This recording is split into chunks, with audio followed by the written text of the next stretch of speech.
Welcome to Pop Culture Retro, which was recently voted the 15th best podcast by the residents of the Golden Years Retirement Community in Boca Raton, Florida. Each show, we'll revisit some of your favorite pop culture memories with insider and outsider perspectives.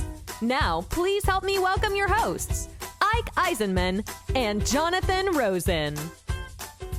Hello, and welcome to another edition of Pop Culture Retro. I'm one of your hosts, Jonathan Rosen, along with Ike Eisenmann, and today we are thrilled to welcome a great actor who has made every film he's been in just better by having been in them. Movies such as Van Helsing, There Will Be Blood, Peggy Sue Got Married, and one of my favorite films, The Mummy. Please help us welcome someone who's actually become a friend now, Kevin J. O'Connor. Kevin, thanks so much for joining us. Thank you for having me. Very happy to be here with you two. And well, I want to say that we were just talking about it before we started, before we get into anything else too. So you're an actual fan of the show. Yes. I came across it by accident, and I really, through the pandemic, just to quickly, as we all did, I would, late at night, I watch a lot of YouTube, and I'd stumble across things and, this is interesting, or someone that I wanted to hear interviewed. But, it's a personal thing. Sometimes I didn't really care for the interviewer, or it just wasn't my cup of tea. And I really liked the way you guys handled things. And the one that really got me, was very interesting, was your interview with Moosey Dryer. And good friend of Ike's. Yeah, I knew who Moosey Dryer was from being a kid, and he was a kid actor, and I always liked him. And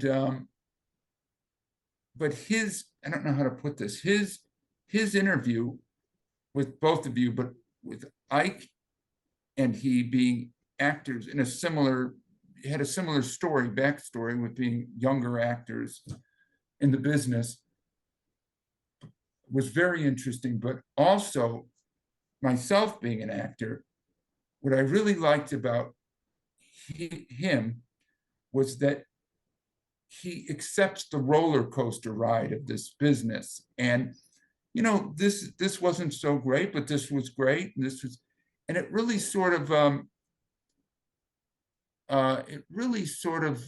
helped me at the time I saw it. I really thought, you know what? I'm not the only one that thinks this way, And to me, it's more interesting than hearing an interview of some A-list megastar. That never is that interesting. Sometimes it's interesting how they started, but later on, it's not that, because we hear it all anyway about the business and everything. But that was really interesting to me, and I really liked the way you guys handled the interview, and I liked what he had to say. Oh, wow, that's awesome. Thank you so much. Yeah. And I went on to watch many other interviews, and you guys never let me down. Sweet. Well, I want to talk about you. You've had such a great career, and there's no way we're going to be able to hit everything we want, but we're going to try to get as much as possible. To start with, you grew up in Chicago, and your family wasn't into performing arts or anything, I read. But having spoken to you a little bit now, you have this deep love of movies and movie history. So where did the love of that come from? Which was like some of the first things that really got you into that? Well, what was the last part of that, Jonathan? I'm sorry. Which films really got you into that, to make you appreciate this old film things? Well, you're right. My mother was a school teacher in Chicago, and my father was a Chicago policeman. And can you imagine that, an Irish Chicago policeman? Unheard of. And I have two brothers, and we grew up in Chicago, and there were certain stations. There weren't many stations growing up, obviously. And we're all around the same age, so we remember when there was 5 or 6 or 4 or 5. Exactly. And there was on WGN, they used to show a program called Creature Features, which was on Saturday nights, which had all the Universal monsters and Frankenstein and the werewolf, the Wolfman. My brother would hit me if I said the werewolf, the Wolfman. And he's serious about the Wolfman, my brother. And all these other Phantom of the Opera and many of the sequels and all this. And as much, maybe even more so on channel, WGN, once again, Channel 9, there was a show on Sunday nights called When Movies Were Movies. And they seemed, as I went on later and thought about it, they had a big package of Warner Brothers movies. So it was all Bogart and Betty Davis and Edward G. Robinson and especially James Cagney, and a slew of these great Warner Brothers character actors. And I love those movies. So also, our public TV here had a once in a while, Channel 11, WTTW, the station that started Siskel and Ebert and all that. They would show once in a while either a foreign film or a small independent film or a silent movie. So once in a while I caught those, and there was a film in particular called on Channel 11, on the public TV, called The Last Lap. It was a Murnau film from maybe the late 20s, early 30s with, I'm going to get his name, pronounce it wrong. It was a German film. Emil, huge actor at the time, Emil Jennings. And it was about and I always think of it as silent, but I think it was German with subtitles.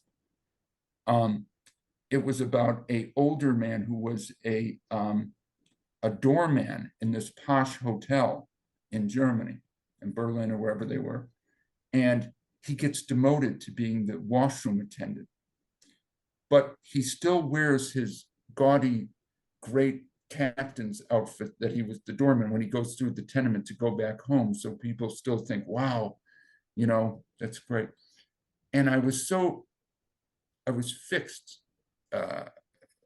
This movie just sort of really made an impact on me for that side of it, for silent films and foreign films. And I thought, boy, these films are a little different than meaning silent, even American silent films, than the other movies. It's a different style. It's a different animal. And then on the other side, just watching all these movies of on WGN, you know, all the Warner Brothers, Angels with Dirty Faces, you know, after James Cagney, I remember, gets sits in the electric chair. Pat O'Brien, the priest, you know, it's everything that is, you know, getting to me as this Irish Catholic in Chicago. And Pat O'Brien says, there was a boy that couldn't run as fast as me. You know, oh God, you know, it got me. And just all those movies and all the Alan Jenkins and Frank McHugh, all these great character actors, which later always stayed in my mind with what I did later. Sorry to ramble, but that's part of it. Well, no, but I mean, of course, that's how so many of us like became enamored with the idea of the business. But what actually prompted you to pursue a career in it? Well, I was so. It's amazing, you know. I'm sure, because listening to you two, and even though your story to me is a little different, because you were in the business at such a young age, and but still, you know, going to see these movies, it just sparked something that nothing else really did.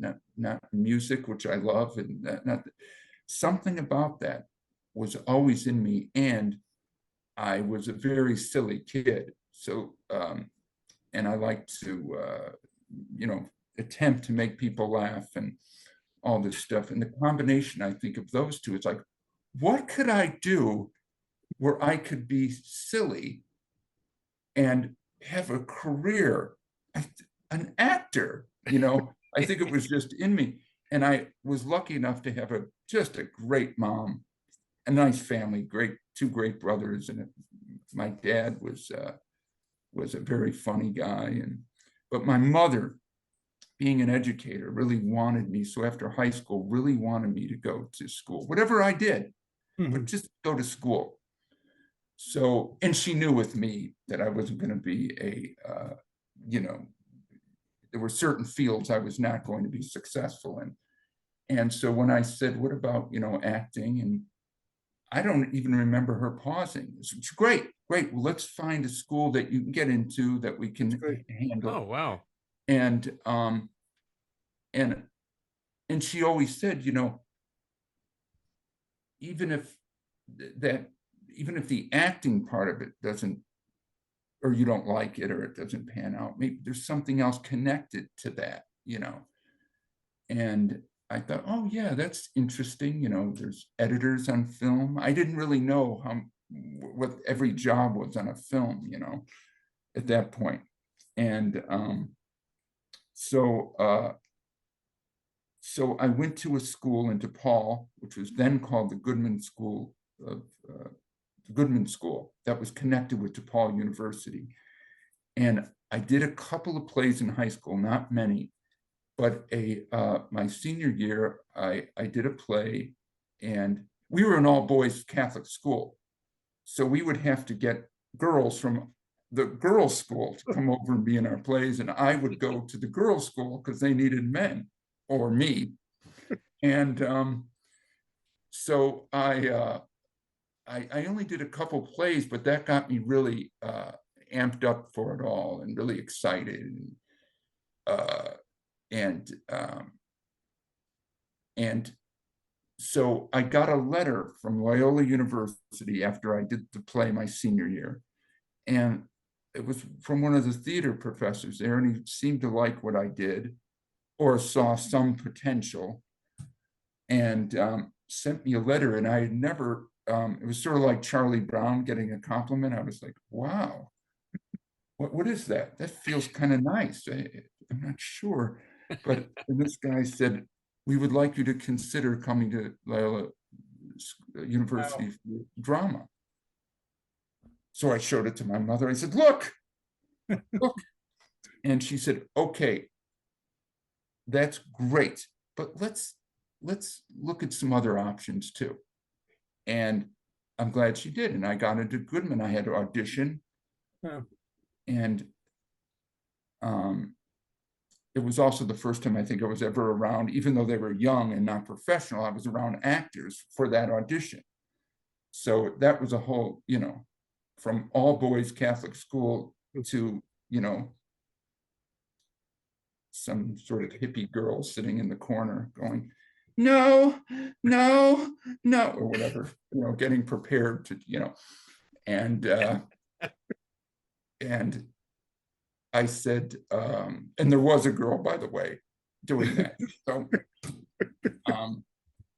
So, and I was fascinated, but, I thought maybe to her, I'm as big of a kook as I think she looks like one, but I got in there, I auditioned and got in, and that's it.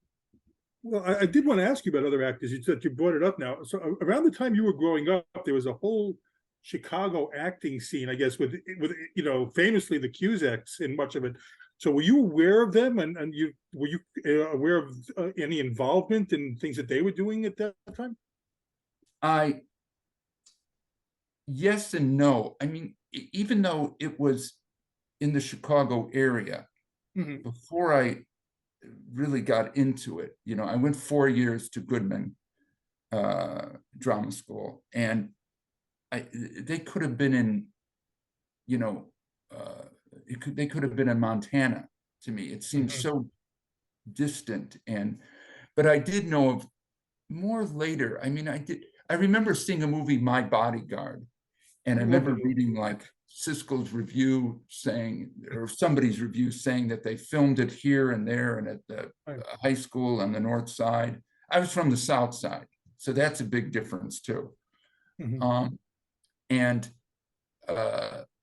I remember thinking, oh, wow, some of these people are. And then I went down to a music fest when I was in high school, and they were filming.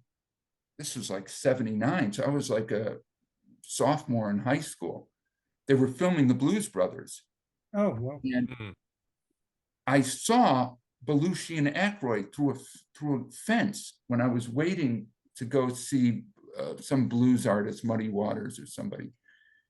And I said, oh my God, that's John Belushi and Dan Aykroyd.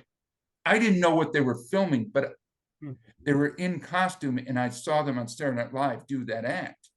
So that was just remarkable to me that, oh my God. And then they did get up on stage with Muddy Waters and they sang. And I kept telling people, I saw them through the gate, you know. So yeah, so I was aware little things like that, but not any until later, and John Hughes and all. But also, I got out of Chicago so fast right after school. I never considered myself a Chicago actor, you know, because I went to New York and I went to Los Angeles. So I wasn't doing theater at that time here, or being an extra, or doing any of that here. Wow. Your first listed credit is a low budget film, One More Saturday Night with Al Franken. So how did that come about for you? Thank you for bringing that up. Thanks. Because it's true. Al Franken is the first person that ever hired me professionally. And I had maybe 2 lines in it. It was a film in Chicago. I had just finished a 4-year program, literally weeks. And somebody at school or something, I can't remember, they said, go down and audition. Everybody's auditioning. So I auditioned for Al Franken, and I had 2 lines, and he giggled a little. He said, okay, you know, why don't you come back next Thursday? I think you work then. And I said, certainly, of course. You know, I expected to get, you know, I walked out and said, oh my God, in the movie. And in fact, I had to go up, and I had relatives up on that north side, not far, and I stayed with them overnight. And I was so nervous that day. And it was a bunch of local actors. A couple of went on to do things, but it wasn't any of the Cusacks or anything, but a couple of went on. And I remember one of the lead kids, I had a scene with him, and I had to pierce his ear. I was some thug, and I had to pretend to pierce his ear. And this kid, who was like 5 years younger than me, he was like 16 or something, he goes, hey, look at this guy. He's like shaking through the whole scene. Look at him. I was like, how adorable. Do you want to meet for lunch in the parking lot? But anyway, I got through, you know, some kid, you know, actor. By the way, I did take some, a bit of, I looked up him, and he's never really worked again. And I was so upset by that. That always happens. Yes, always, isn't it? Yeah, it's like sweet, you know, some sweet justice, man. Yeah, it is. It's so funny because some of the people who have been nicest to me have been like the most famous people in the world. Yeah. You know? And then this kid, hey, look at, he's shaking. What's wrong, dude? You know, oh, nothing. I'm just getting into the, you know. Anyway, but I got cast by him. Yeah, you may have just answered my next question, because even though it was a low budget film, I mean, were you just amazed that you were making a movie, especially with such a, you know, well-known person in the lead? It was a blur. It was like when people talk about getting married and they say, it was a blur. I don't really remember. Oh, wow. Walking down the aisle. It was a blur. I remember standing there getting, you know, notes from the director where to stand, or the camera operator, but I could always rely, if I saw Al Franken, that he knew that I was. I mean, he knew my whole story, that I was fresh from school. So yeah, it was nerve-wracking. Well, A lot of these stories really should end with me saying, and it was nerve-wracking, because for me it was, the Don Knotts of lesbians. Well, I do want to move on, but before we dive into the next film, you and I have spoken a couple of times beforehand, and you took umbrage with us, and upon reflection, rightfully so, because Ike and I did a best of time travel movies, and we left off a classic that you happened to be in, Peggy Sue Got Married. Mm-hmm. You said you had a bone to pick with us about that and agreed it was an egregious slip. So I'd like to formally apologize first. I don't think I was that no. enraged by it. It should have, but it should have been on the list. It's such a fun movie. It starred Kathleen Turner, Nicolas Cage, and directed by Francis Ford Coppola, and also had early appearances Jim Carrey and Helen Hunt. So how did you get involved in that? Yes. Well, number one, I didn't take umbrage. And actually, when I watched your show that night, you guys, it was, I couldn't believe how many of them there were. The show was like, oh my gosh, there's so many of those movies, if you think about it. And even going back, me going back to the old films that I love, there's several of those films. But anyway, how did I get Peggy Sue? Mm-hmm. One of the last days of our school, after the 4 years, everyone that was a fourth year student, they did a showcase at school, and they auditioned for local agents. And unbeknownst to me, there was an agent out there from William Morris in New York, and she knew the woman that was our audition. We had like an audition the last year that was like an hour a week. We would sort of do an audition with this woman, mm-hmm. and Jane Alderman, and she was actually a big casting director. She wasn't, her main job wasn't being a teacher. She was a casting director. And she's the one that brought this woman out from William Morris. And I was able to do a monologue. We all had to do monologues, but I did one that I wrote, or let me say, came up with, wrote. But I did. It was something I came up with, and I asked her, is it okay if I do this, if I don't choose? Because at that time, everyone was doing Sam Shepard and all these other great monologues. And I just thought, if I can sort of do something that's a little bit funny, but a little bit different. And so I did that, and it seemed to go over pretty well. And this agent came up to me and said, I want you to put something on tape and send it to us in New York. Wow. And I didn't even know how to do that. I was like, I had to go down and talk to someone that looked like they were making, snuff films. He said, yeah, just, it's like, is my head in frame? Whatever, So I did this monologue, and I think I did another one that I had written, but I can't remember. Anyway, we sent it off to her. And I barely knew this woman. I didn't know her. It was just a connection through that local casting person. She, unbeknownst to me, sent it to Los Angeles, to Coppola's office. And so this is a true story. And this is all in the span of like a week. I'm standing in line to do an audition for a light beer commercial. And someone comes up, is Keith O'Connell here? Keith O'Connell, some kid, and I'm like, Kevin O'Connor, whatever. They want you, so I talked to the person on the phone, and it's this agent from New York. And she said, You have a ticket at O'Hare Airport. You have to be there by 5:30. You're flying out to meet with Francis Coppola, and he's doing a movie. I said, okay. And from what I remember, I can't remember, but I went back home. I had one of my brother's friends drive me to the airport. I had never been on a plane before.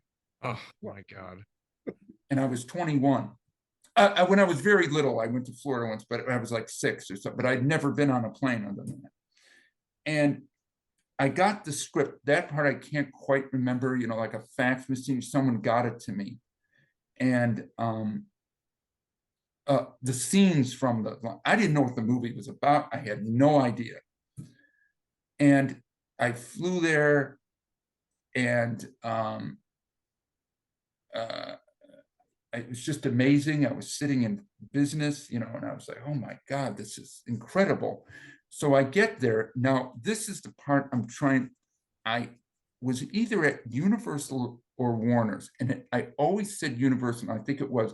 So whatever hotel, Universal has the Universal Sheraton, right? They have a hotel pretty much close to the studio. Yeah. So almost connected in my mind at that time. So I get there late at night. I have like a duffel bag with my stuff in it. And I have to meet Coppola the next morning at like 6 in the morning. And it was 4th of July. It was the 4th of July. And so they pick me up, a car picks me up, and it just traveled just a short distance to one of the bungalows that he was working at in this Universal. And I'm so nervous. I don't know where I'm at. I've got these scripts. I don't understand really the script. I didn't even know. I don't think I knew she went back in time. I thought I just had a scene with the lead actress, whoever that would be. So certain people come in this sort of Paul Gurian, who was one of the producers of his long hair, long mustache, hippie, really great. One of the reasons I think I got that job. And he said, yeah, great meeting you, blah, blah, blah. And then Penny DuPont, the casting director, came in and said something. Yeah. And then finally she said, Francis will be here in a second. Said, oh, and Coppola comes in. Yeah, how you doing with the shirt part of it out of his, and yeah, Kevin, I really liked what you wrote, that monologue. Could you do it for me? In his office? And behind his head, by the way, is this, I think from my memory, Japanese long poster of Apocalypse Now. That's behind his head. And I'm going, yeah. So I get up and I do this monologue, and Coppola goes, yeah. Wait a second. Hey, could you blah, blah, blah. And 2 more people come in. He goes, do it again. So I do the whole monologue again in his office. And there was no yelling in it or jumping around. It was very sort of simple, silly. I was a guy, I wish I still had this monologue.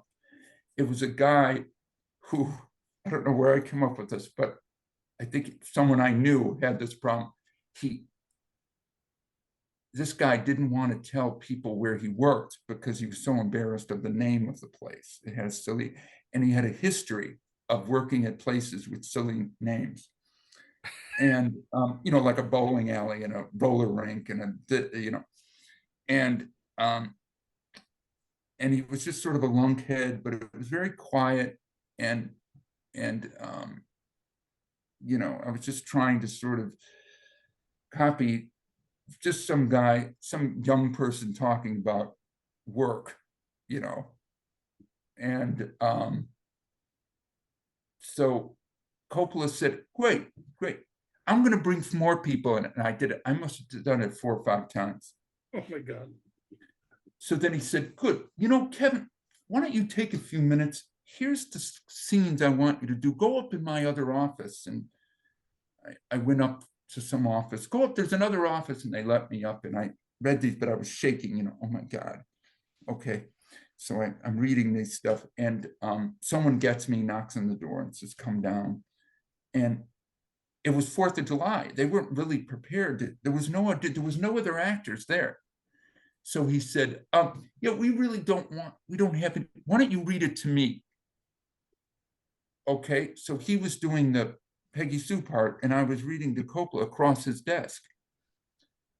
And then he was looking at me. I could tell he was looking at me, and then he'd be late on his line. "Oh, I didn't know that, Michael." And then he'd be back to staring at my face.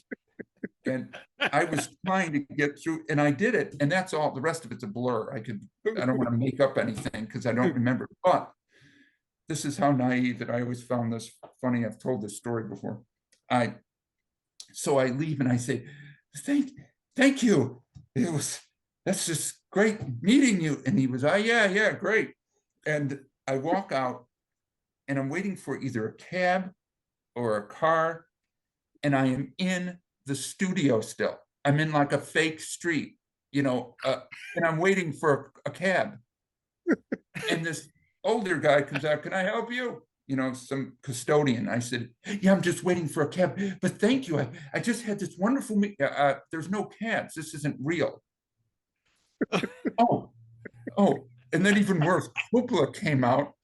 Coppola comes out to go get ready for his 4th of July trip with us. "Yeah, I'm going," he told me. "I'm going with my family. It's vacation." And I said something, "Oh, you're really good at what, everything you do. And that's great, Kevin. Settle down." And before he turned around, he said, "You got a real shot at it." And I got in the car and left, and I had to focus. What does that mean? A real shot. What is that? What movie have I seen that phrase in? So I remember calling, my mother or my brother. "What does that mean?" I think it means you did well. "Really?" Okay. So about a week later, I get a call from the agent in New York, the William Morris agent, who I barely knew. I didn't know her. And she said, "You're not going to believe this because we can't at the office. You got the part." And I said, Well, I said, "What?" She said, "Yeah, you got it." So, we're going to do a real deal with the money. And I said, "Oh, no, just take it. Anything. They don't have to pay me." And that was how I got in it.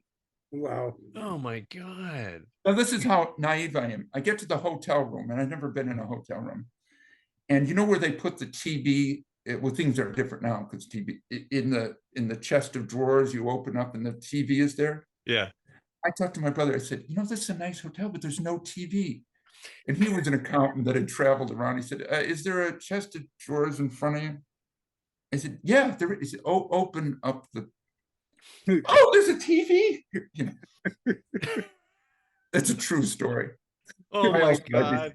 That is just fantastic. So, yeah.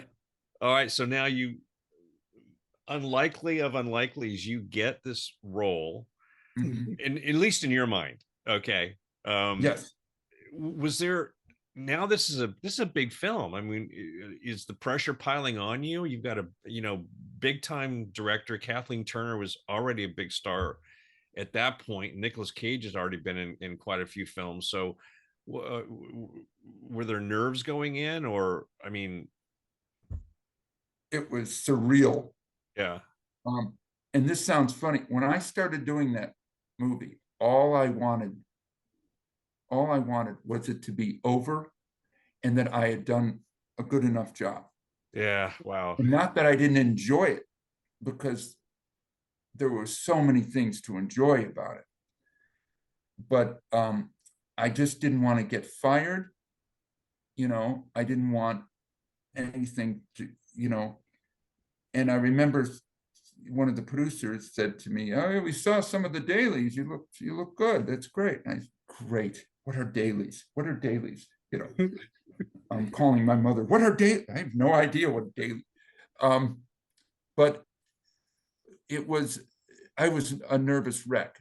But luckily, the thing about acting for me is I really, not to talk too much about my wonderful craft of my personal, but it's a lot of focus for me. So at school, I could be very, very focused with that. And I use that, and it really got me through, because that's for me, even to this day, that's what I use.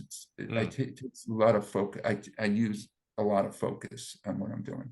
So that helped me. So that I wasn't as nervous while I was working, for the most part, because of that. Yeah. I was rarely floundering around going, I can't believe I'm in a movie with Kathleen Turner. It was Peggy Sue, and I was this character, and you know. Yeah, I totally get what you're saying. So what was Copel like to work with finally? He was very nice with me, because he knew that I could have a nervous breakdown at any moment. No, he knew that he had to treat me with kid gloves, but he was always nice to me. And so I just thought he was an excellent director, because he didn't over direct me, which I have a problem with. He would just tell me two little things, hey, you know how you touched your throat a little bit while you were talking, do that again, but if it's not natural, don't do it again. And I'd been to 4 years of school, so I knew a little about playing around doing improv, and and then everything was better for me, because I do this poem. I don't know, you saw it, right, Jonathan, where I do that crazy beatnik poem to yes. He let me title the poem. He come up with the title to the poem. So I called it Tenderness, and it was about chopping up a rat, or whatever that poem was about. And I called it Tenderness, and he kept it. That's great. So just having that confidence, even though it might have been a little thing to me, and I think he knew where he got me from. He saw that I had written this monologue, and maybe if I let him loose a little bit, it'll be to everyone's benefit, So that was great. And Kathleen Turner was great with me. All the guys were great. I want to ask about Kathleen Turner, because you famously, and she said this on interviews, that she was quite annoyed by Nicolas Cage's acting choices in the film, and she said that several times I've seen, particularly in the voice he chose to go with. So do you recall seeing any of that tension on the set at all, or because she complained to him about it, to Coppola? Not really, because if you see the film, I am only with her in that film. And I'm not around anybody else, so I didn't really see what was. I've read that since, and I became friendly with Nicolas Cage too, and I saw what he was doing. So, but I didn't really see any of that, and I'm glad I didn't, because that would have made me more nervous, and there was any tension, But and I got to not work because I wasn't, but I'd heard that John Carradine, the famous great actor, character actor, he's in the scene where the old men are in the lodge, and they try to send her back to whatever. And someone told me John Carradine. Oh yeah, I saw on the list, the cast list. I said, oh my God, John Carradine, the Grapes of Wrath. Oh, John Carradine. So of course I run down to the set, and some AD says, you're not working on this. I know, I forgot my notebook. My acting tips are in my notebook. Okay, we'll go down. So I went down to pretend to do something, and I stood and watched John Carradine. I didn't even have the nerve to go up and talk to him, but I saw him, with his arthritic hands, and I remember working with Hitchcock, and John Ford. I told him no, and he was telling some story, and I was just, oh my God. So moments like that were just priceless. And the great Barbara Harris played Peggy Sue's mom, and Don Murray, who was such a nice guy. He was, I would imagine, a couple of people maybe Ike has worked with. Have you worked with Don Murray? No, I haven't. Seems like. Can I ask? My list is long, but it doesn't include everybody. Speaking of that, do you mind if when I did this, I I want to ask you guys, do you mind if I ask a couple questions? No. Now, Ike, and I'll ask you some too, Jonathan. I looked at your great list. And by the way, huge fan of Escape from Witch Mountain. My brother and I, we just watched it. Actually, oddly enough, we watched it about a year and a half ago. Oh, wow. And it's such I never thought of it this way, but it's such sort of a moving film. It really is sort of a moving. I mean, I took it when I was younger as sort of an adventure, but always knew that there was something slightly odd and different about that movie. And little touches like having Denver Pyle, who you never saw in a role like that. Yeah. Exactly. Play. It was just such brilliant casting. And you and Kim Richards, right? Kim Richards, yeah. Were such natural kids. There was nothing cutesy or overdone. And at that time, there was a lot of that. And so I just thought you guys were such absolutely amazing in that film. Oh, thank you so much. And I mean that too. I mean it too. And it's nice to be in that decade of probably one of the few real classic live action Disney films. Yeah. I mean, I got to tell you, I saw The World's Greatest Athlete about 3 times in the theater. I mean, there was movies I really loved, but that one was different. It was different, and the sequel to we watched right after that, which is just fun. Yes. Anthony, what's his name? Anthony James. Yes, Anthony James, absolutely. Yeah. From In the Heat of the Night, Out on the prowl, that. But him walking up the building and all that, there was a lot of fun things, and obviously Bette Davis, and I've heard you talk about this, Bette Davis and Christopher Lee. But going through your IMDb page, I have to tell you this. You're going to know what I'm going to say as soon as I start. I'm a huge Blondie fan. Oh. I'm a fan of Deborah Harry, too, in the band, but I'm a huge Chick Young comic strip, but especially the Columbia movies with Penny Singleton and Arthur Lake. So I saw that you were the voice of Baby Dumpling grown-up Alexander. Yeah.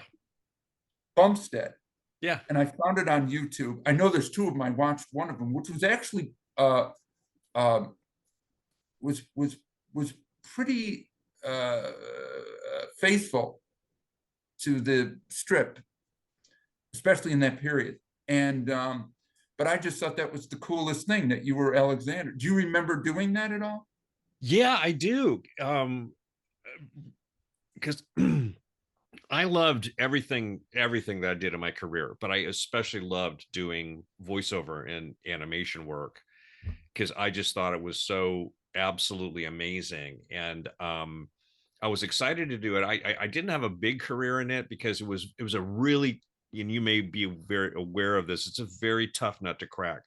Some of the most gifted performers in Hollywood work in, voiceover and animation. And there was a lot of people that could do what I could do in terms of vocal quality. I wasn't one of those people that could do a bunch of different characters. I had my one thing, I was like the young sounding guy, and that was pretty much it. But I got to work with Frank Welker, because Frank Welker played oh God, I don't remember the characters' names, but Dagwood? Dagwood. He played Dagwood. And Lonnie Anderson was Blondie. 2 or 3 other characters in the piece. And I was excited because it was an interesting project, because it was actually a prime time. It was intended to be a prime time broadcast. So it was suddenly a cartoon, obviously classic, that was designed around being more adult, for a more adult audience. And it kind of hadn't been done very much at that time. And so I think they were trying to launch it into a potential series. Didn't go. We did the one, but I just worked with all these amazing people and That's it great. That one of is those so productions great. where everyone was in the room together to record the voices, which Oh, doesn't how happen, fun. much at all anymore.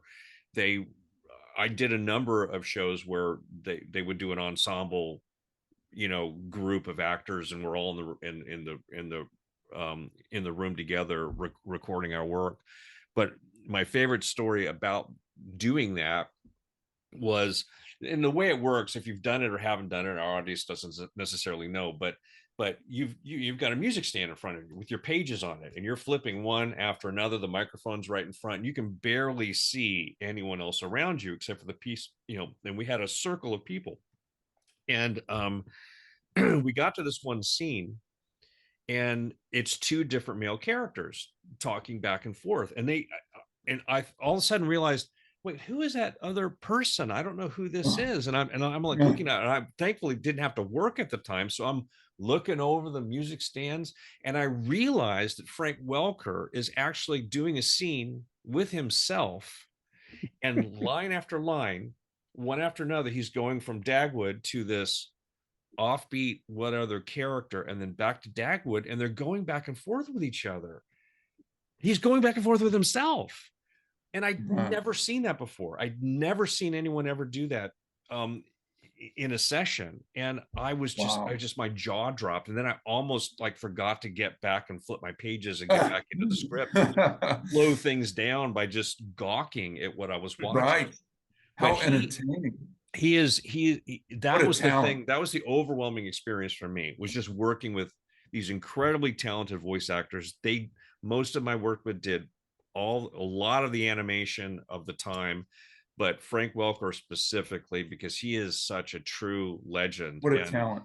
And really. And you don't know you don't know him because he doesn't stand out, because he does. I mean, he's the Mel Blanc of the modern animation era. Absolutely. Really seriously. I mean, he could create anything, and it was crazy. So yes, it was a great deal of fun for me to do. And I'm glad to know it might be available somewhere, because I haven't seen it since back then. I watched one of them on YouTube. Yeah. Well, I have to see. I'm not sure I don't know if it's the one I did or not, but yeah, so it was I'm pretty sure I think I saw your name on it. So okay. I will look it up, and I will check it out. That'll be fun.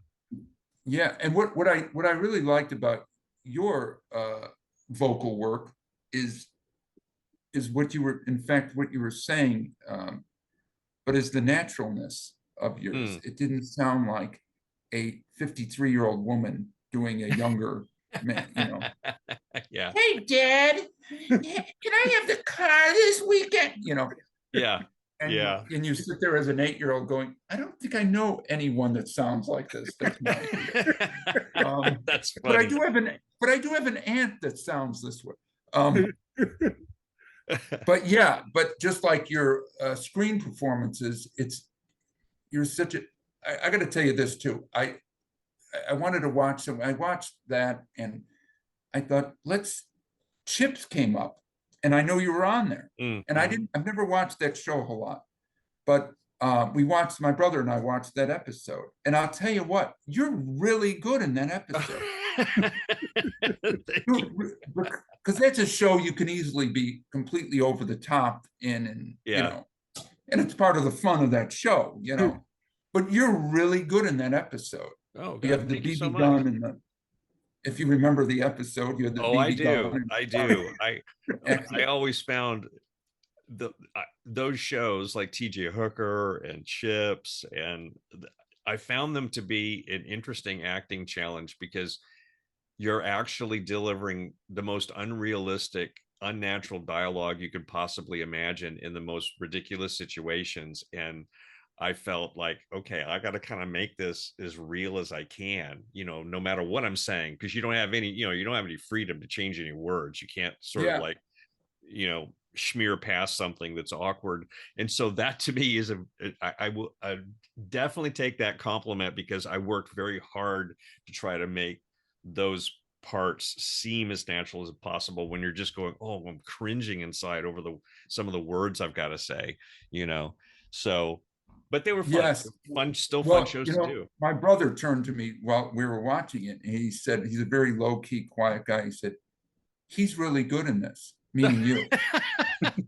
And that's like high praise from my brother. Wow. Okay. Who's a very nice person, but he's just quiet, you know. And he said but all of your performances. This is the other thing, since we're on this, if you don't mind me asking this, I wrote it down. Now, another person you worked with that I'm a gigantic fan of. You did a movie called, I can't read my own writing, the Kansas City Massacre, which I think is amazing. Yeah. Yeah. And the director is Dark Shadows Night Stalker Dan Curtis. Yeah. Yeah. How was it working with him? Oh, he was fantastic. I mean, that was a super fun show to do, because it's all about the Kansas City Massacre. I mean, good grief, you know, it was like Tommy gun shootouts and gangsters and you know you know the government, you know, the G-men, you know, coming in to save the day. So it was a whole lot of action. It was a lot of action. It was complicated and difficult to shoot. But he was one of those directors, especially in something for television, where he just like commanded the set. He ran it really well. He had really great, clear ideas about how to do everything. Because I just thought, man, even though I'd had a lot of experience, you know, working on stuff up to that point, I thought, I don't even know how they're gonna do this stuff.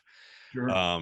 But yeah, he was mostly involved, of course, working with the other stars. He didn't have to direct me too much, because I knew what I was doing and I was present, and didn't need a whole lot of guidance from him. But it was lovely to watch him work, cool.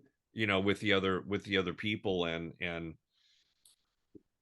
I always like confidence in directors, you know. The ones who are confident, and especially in a show like that. He was a little bit, you know, just cocky enough, not too cocky, but cocky enough, because he's like, you know, he is working with some big names. Sure. In that piece, and it was a Mhm. blast to do, just fun. Yeah, you started to mention, of course, working with Kathleen Turner, that she was lovely. So tell us a little bit more, you know, about what she was like. Well, it's true. She had done Jewel of the Nile and all that already. So she was, and Body Heat, of course. Yeah. Yeah. Yeah. Oh, yeah. So she was you know, already a huge name, because she was carrying this film. I mean, it was Coppola, but you know, the star of the film was her. And there's no real co-star, because you follow her story through that. So she sort of seemed like she knew what she wanted, what she was going for, and I was very interested in watching that. She was very nice to me, but what scared the hell out of me was that I had to kiss her, because you have to realize I was doing character roles in school, in drama school. You know, I was playing somebody's 74-year-old, you know, father, and I was not in any romantic roles, even in, you know, Romeo and Juliet. I didn't do any of that. In fact, Romeo and Juliet, I was Friar Lawrence, you know. So to get my first major film, and I have to make out with Kathleen Turner, or it was just the most, you know, nerve-wracking thing I could ever imagine.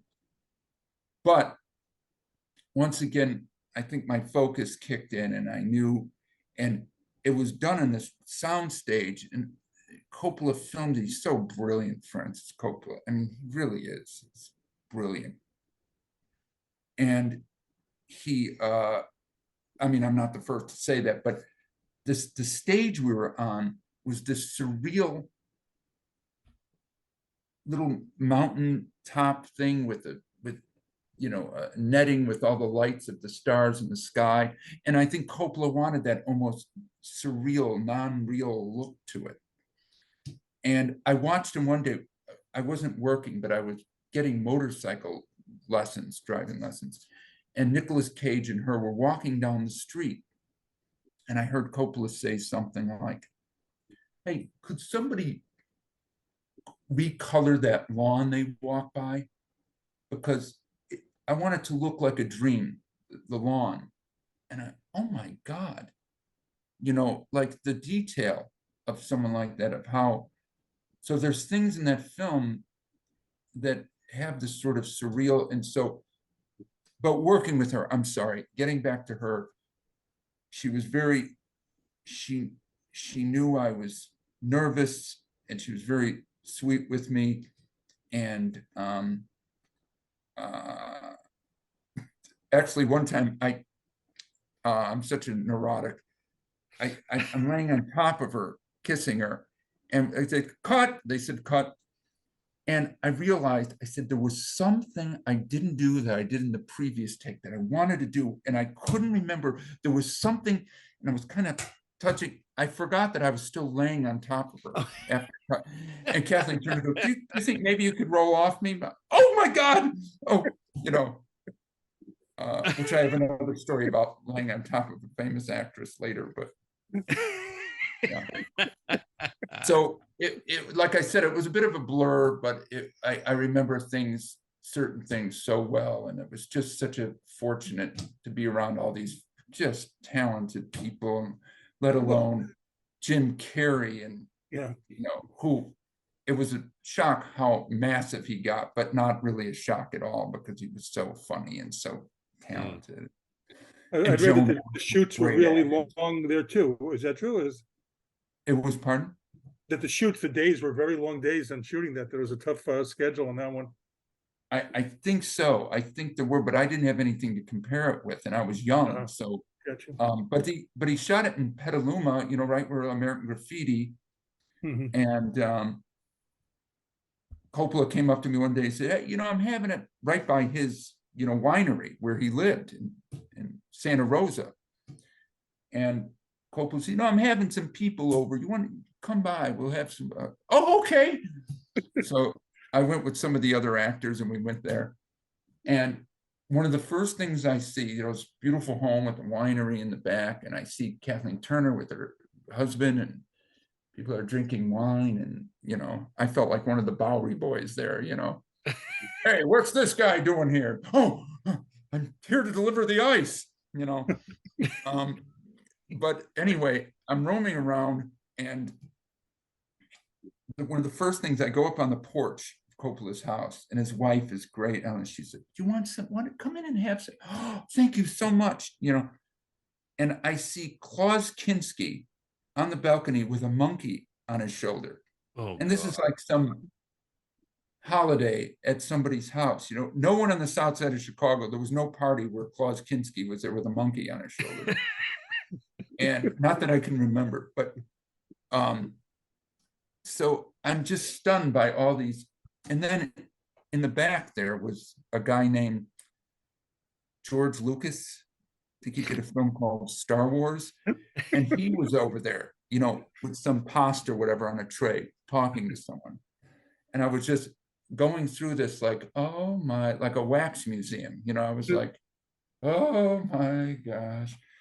And but then Joan Allen, who was so great, such a great actress, she was in a similar situation. She was a little bit older than me, and maybe had done one other film before, but we were in the same boat, so we became close friends. Wow. So it was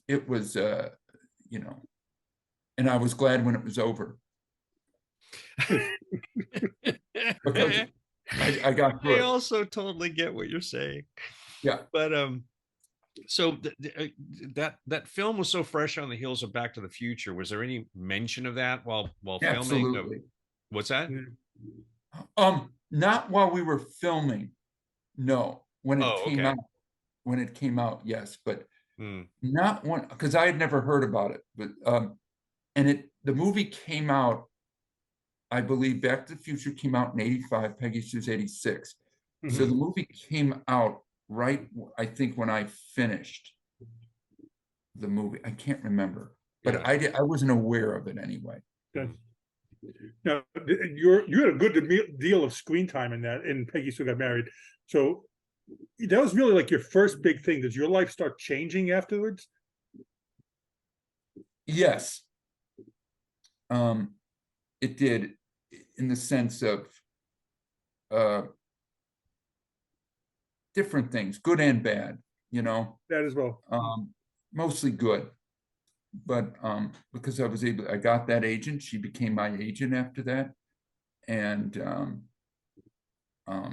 but you want to follow it up, or you want to get something else, and I was a little too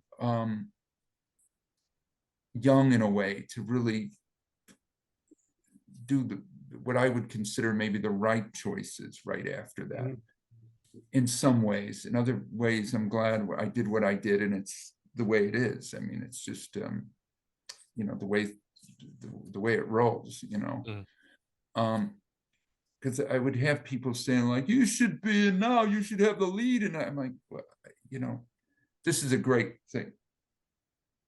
This sort of explains it. I went back to see one of my teachers, a great teacher, Rick Murphy, and John C. Riley and Gillian Anderson, all these people were taught by Rick. And Rick was a great teacher, great improv teacher at Goodman. And I went back to see him, and he saw the film, and he said, you know what you're going to do next? And I said, yeah, I don't know. Because you have to realize that role for me, there was part of it that was natural fit for me, but the other part, the romantic part, was not natural for me. It was something I had to really focus and work on, and feel comfortable with. And I talked to this acting teacher that I had spent several years with, and he said, a character actor in Hollywood, about me. And I said, oh, that's perfect, because I'm a character actor. That's what I did at school. That's what I wanted to be. It's like, I don't really play country music. I'm a blues artist, and that's where I get my thing. And you know what I mean? And I just don't believe that thing of where actors go, you're an actor, you should play every role. And I said, no, because I wouldn't do that to an audience. Why should I play every role? I never got that. Musicians, you never hear someone say to Sting, why don't you do hip hop? Well, I don't know why that's different with an actor. I never understood that. And for me, it's like, no, I go, no. And there is a thing of taking chances and experimenting, absolutely. But there's a limit. The way I feel, it's the way I feel. I'm a character actor. That's where I find inspiration. And that's sort of what I wanted to do, is be a character actor. Yeah. So. Well, we want to talk a little bit about Candy Mountain. So you at this point barely have credits under your belt, and now you're the lead in a film. So what's that like for you? What's your mindset going in? I mean, it has to be a different level of expectation on you, since the movie's now centered around you. Absolutely. And Peggy Sue, I don't think had come out yet. Maybe it had. Okay.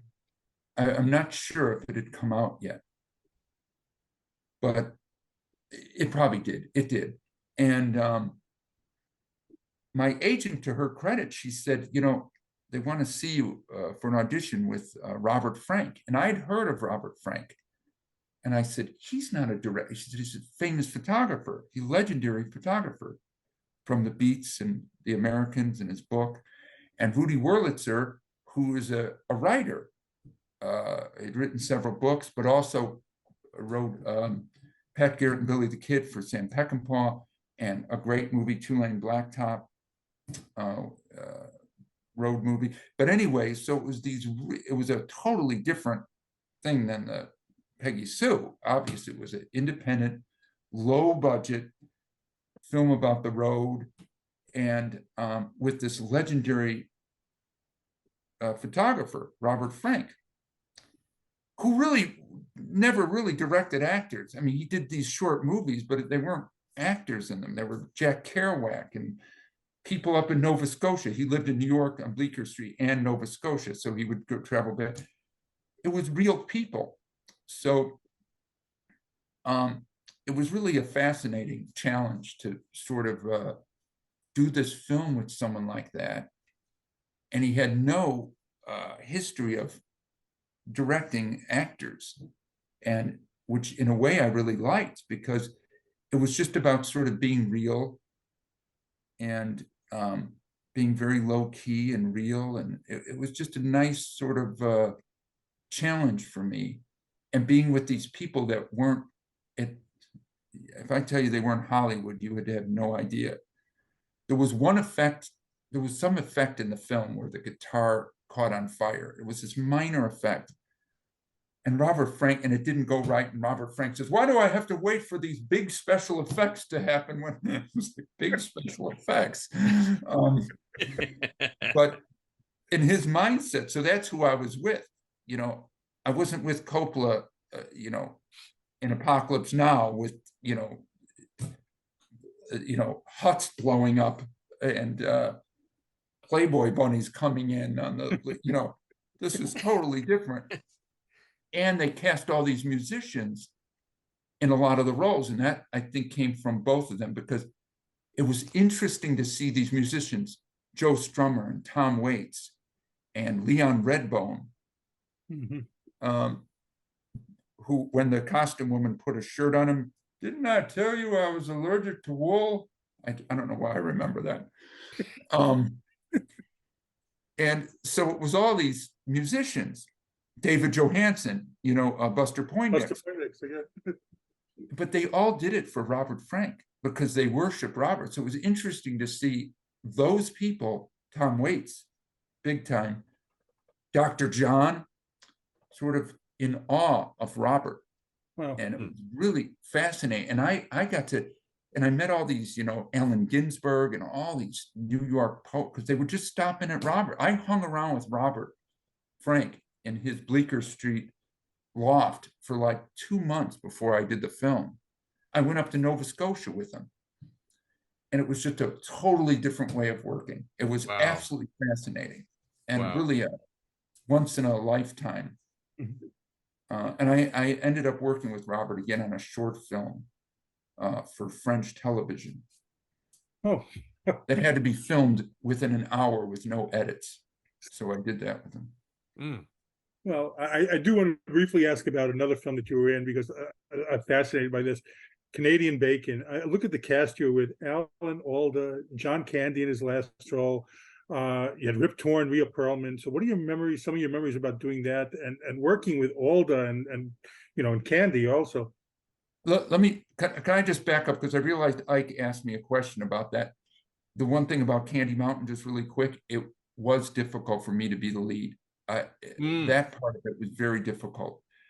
And it doesn't matter how big the film is or whatever, you still realize you're the lead and these other people are working their heads off and this and this. And there was a lot of pressure on me at points. You're carrying it. Yeah. Yeah. So that was difficult. But other than that, it was totally fascinating. I just wanted to answer. Yeah, that. No, thank you. Yeah. Oh, you were asking about Canadian Bacon. Yeah. Not only that, once again, I'm with a director that's not a director of actors, Michael Moore. And that's so, he would actually say things that no direct. I remember one time someone was doing a scene and Michael Moore is behind the camera, sort of, and he's shaking his head. No, like this isn't working. So I told him later, I said, do you mind me giving you a little criticism, a little helpful construction criticism? He said, yeah, what? I said, actors don't like when you stand there and they can see you shaking your head. No. There's something about that. It doesn't really lend itself to a real comfortable feel on the set. Yeah. And he said, was I doing that? Oh, wow. Because he's not, he's not used to it. But working with Candy was one of the, everybody was nice. Bill Nunn, who passed away, sadly.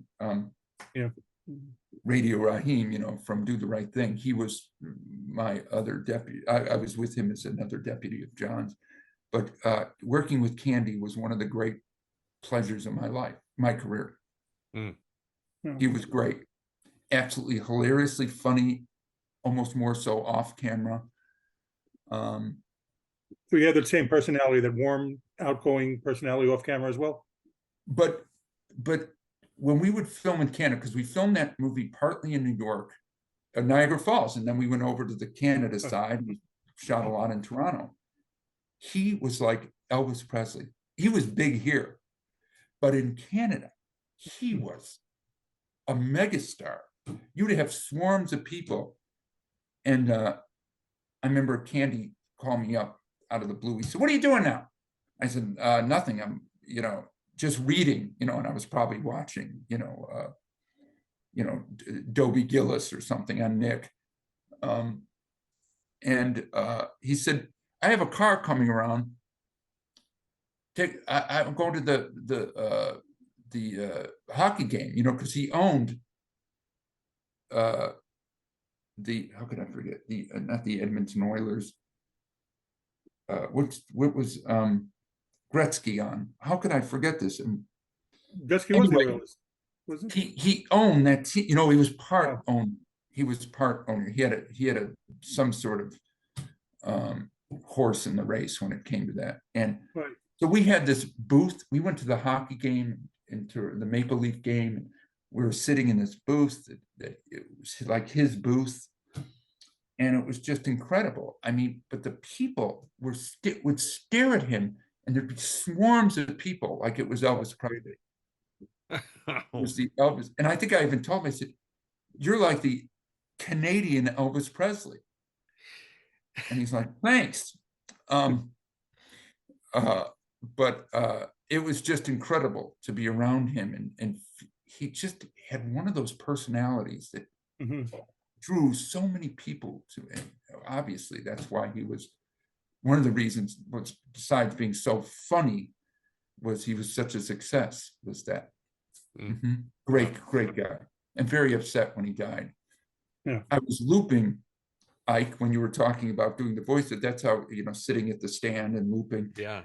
And I was doing a film and with Brad Dourif, the great actor, and he came in from a break and said, "Weren't you just telling us you worked with John Candy yesterday?" And I said, "Yeah, I think something happened."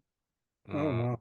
And I came out to the news and I saw the dates. I didn't even hear it. I saw the 2 dates. And and he had literally left our movie to go to Durango, Mexico, and was only there for, I believe, a few weeks before he passed away. Oh, gosh. So I just left him. Wow. Yeah. Well, how about the film Lord of Illusions with horror legend Clive Barker? What was that experience like? That's another thing. I realized all these people, Robert Frank, legendary photographer, Michael Moore, that upstart, and Clive Barker. So these non-traditional film directors, this horror novelist who'd I think he'd only done 2, Nightbreed and Pinhead, Hellraiser. Hellraiser. Yeah. So this was his 3rd and final film. So he was really, really brilliant guy. He's a really smart man, and knew a lot about a lot, Clive Barker. And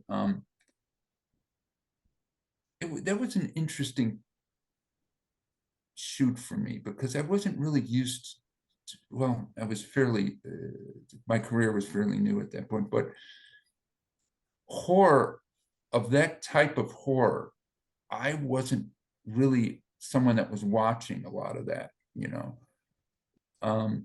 so some of it was like, brother, are they going to do this? This seems so violent, it seems so, and then compared to other things, it looks like, Herbie Goes to Monte Carlo, but so, but it was really an interesting shoot. Like, I really sort of getting fake blood thrown on me and having swords hit me in it was really interesting in how to make that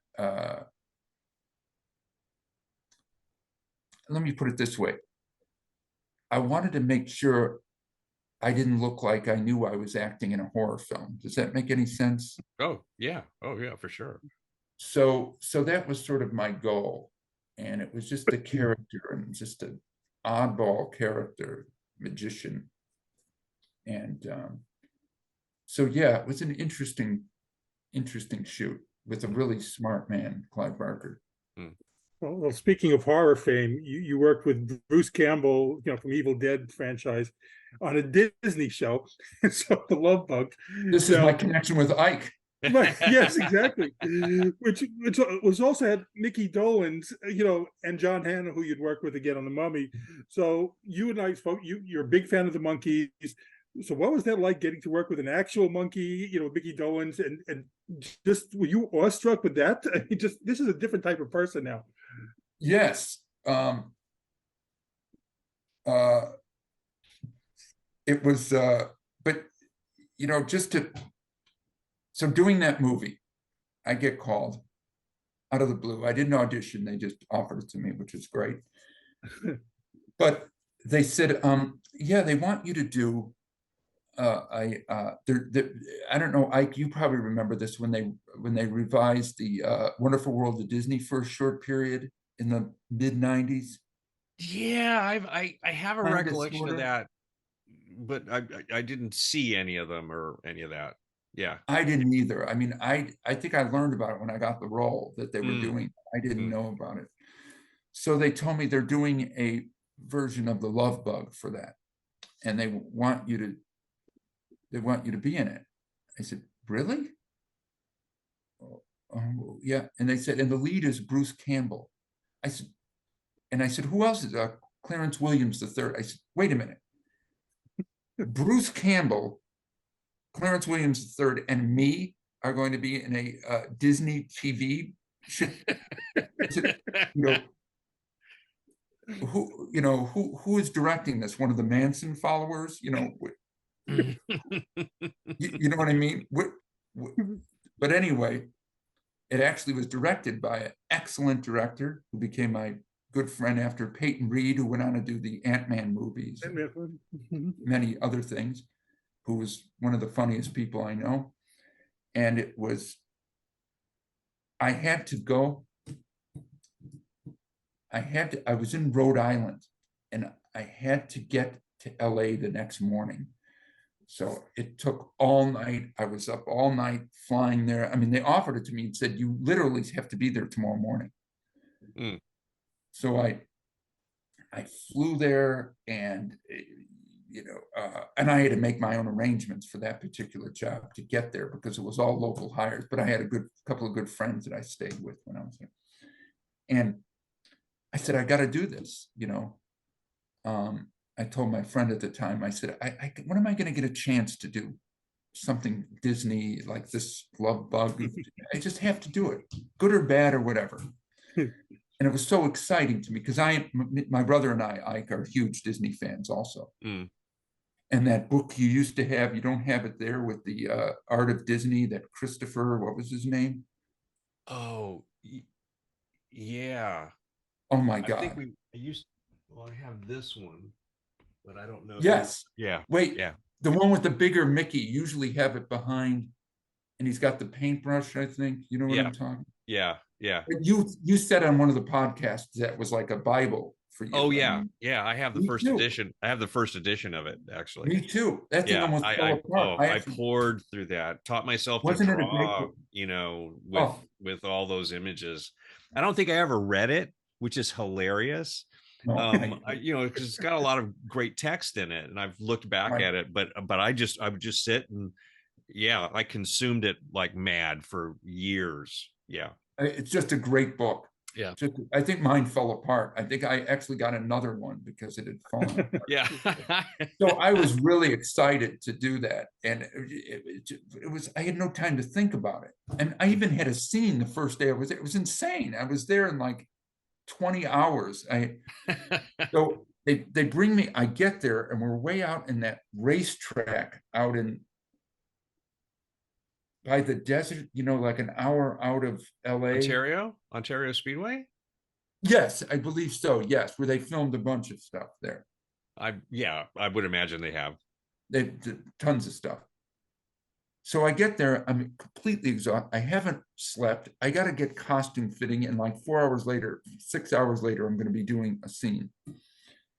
So I'm so out of it, and I look out the window of the little trailer, and I see Herbie getting lifted, driving by me and I see the 53, and it's like a beautiful version of the car. And oh my God, I can't believe it. It was like I had seen, Betty Davis walk by. I was like, oh my God, there's Herbie. And oddly enough, which was great, Dean Jones came back in that movie to play his character from the original Love Bug, which I love. The first Love Bug movie. It was great, great movie. So I had a blast. I look back, I always say it was one of the best times I ever had on a film. Was that? Oh, easily. That's awesome. So, and you're just in that cloak, Ike, as you know, way more than I do, way more of Disney World, Disney. Yeah. And it was just, it sort of carries you through because it's so fun, Oh, and I could say lines about her. I was the mechanic, that Yes. Herbie's pal, I tell Bruce Campbell, Herbie's mad at you because I had these lines about Herbie being mad, I wasn't quite with Robert Frank anymore. And so it was a blast. That was a blast. Bruce Campbell was great. We got along great. Clarence Williams. I love him. Yeah. Clarence Williams, excellent. We got to ask you about Amistad, where you work with Steven Spielberg. Now, you already have an established career by this point, but then it's Spielberg directing you, and you look one way, there's Anthony Hopkins, and another way you see Morgan Freeman. I mean, what are your feelings then, and what do you remember about that shoot? That was something that came about because I didn't have. I'm in it very little. In fact, I got cut. It was like a 6-hour movie, and it got cut down. I'm in the movie briefly. I would say some sort of religious fanatic, and I flew to Maine, I think, and shot that. Had I met Spielberg before? I don't think I'd met him before. I met him after that briefly. But so that was a bit nerve-wracking. I didn't have a large role. There was so many people in it. So it was sort of it was fine. It was just sort of something I did, but it was amazing to be around Spielberg for a few days. Yeah. If you don't mind, I'm going to backtrack a second, but Love Bug, because I wanted to ask Ike. I had another thing, if you don't mind. No. So you do Escape from Witch Mountain. And then I saw on your IMDb page, you did about 3 or 4. Were those Wonderful World of Disney's? Yes, they were. Yes. I did 4 of those, actually.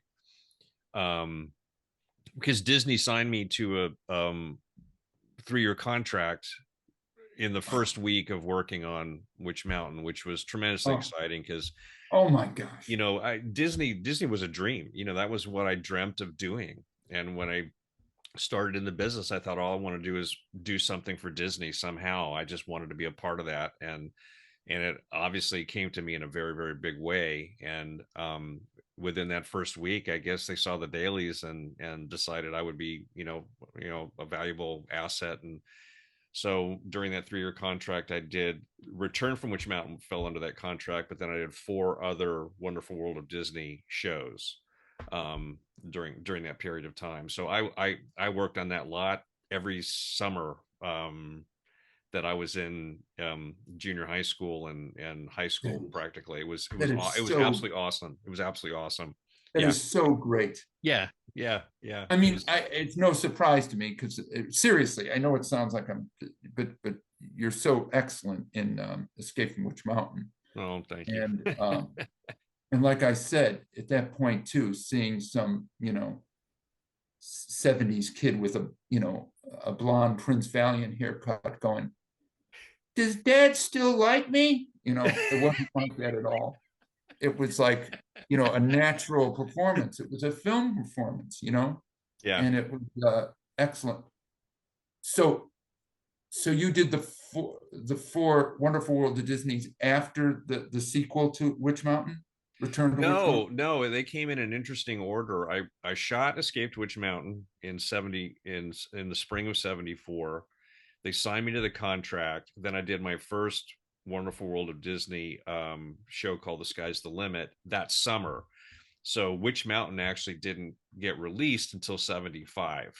So I was first, my credit, it's funny because you know how the IMDb is all about release dates, right? Air dates and release dates. And that always gets a little messed up when it comes to when you actually shot things. So Witch Mountain was the first thing I did for them, but it appears as though The Sky's the Limit was the first thing I did because it was the first thing that was seen as a Disney project. And then this following summer, I did another one. And then the next spring, I think was probably about that time, we did Return from Witch Mountain.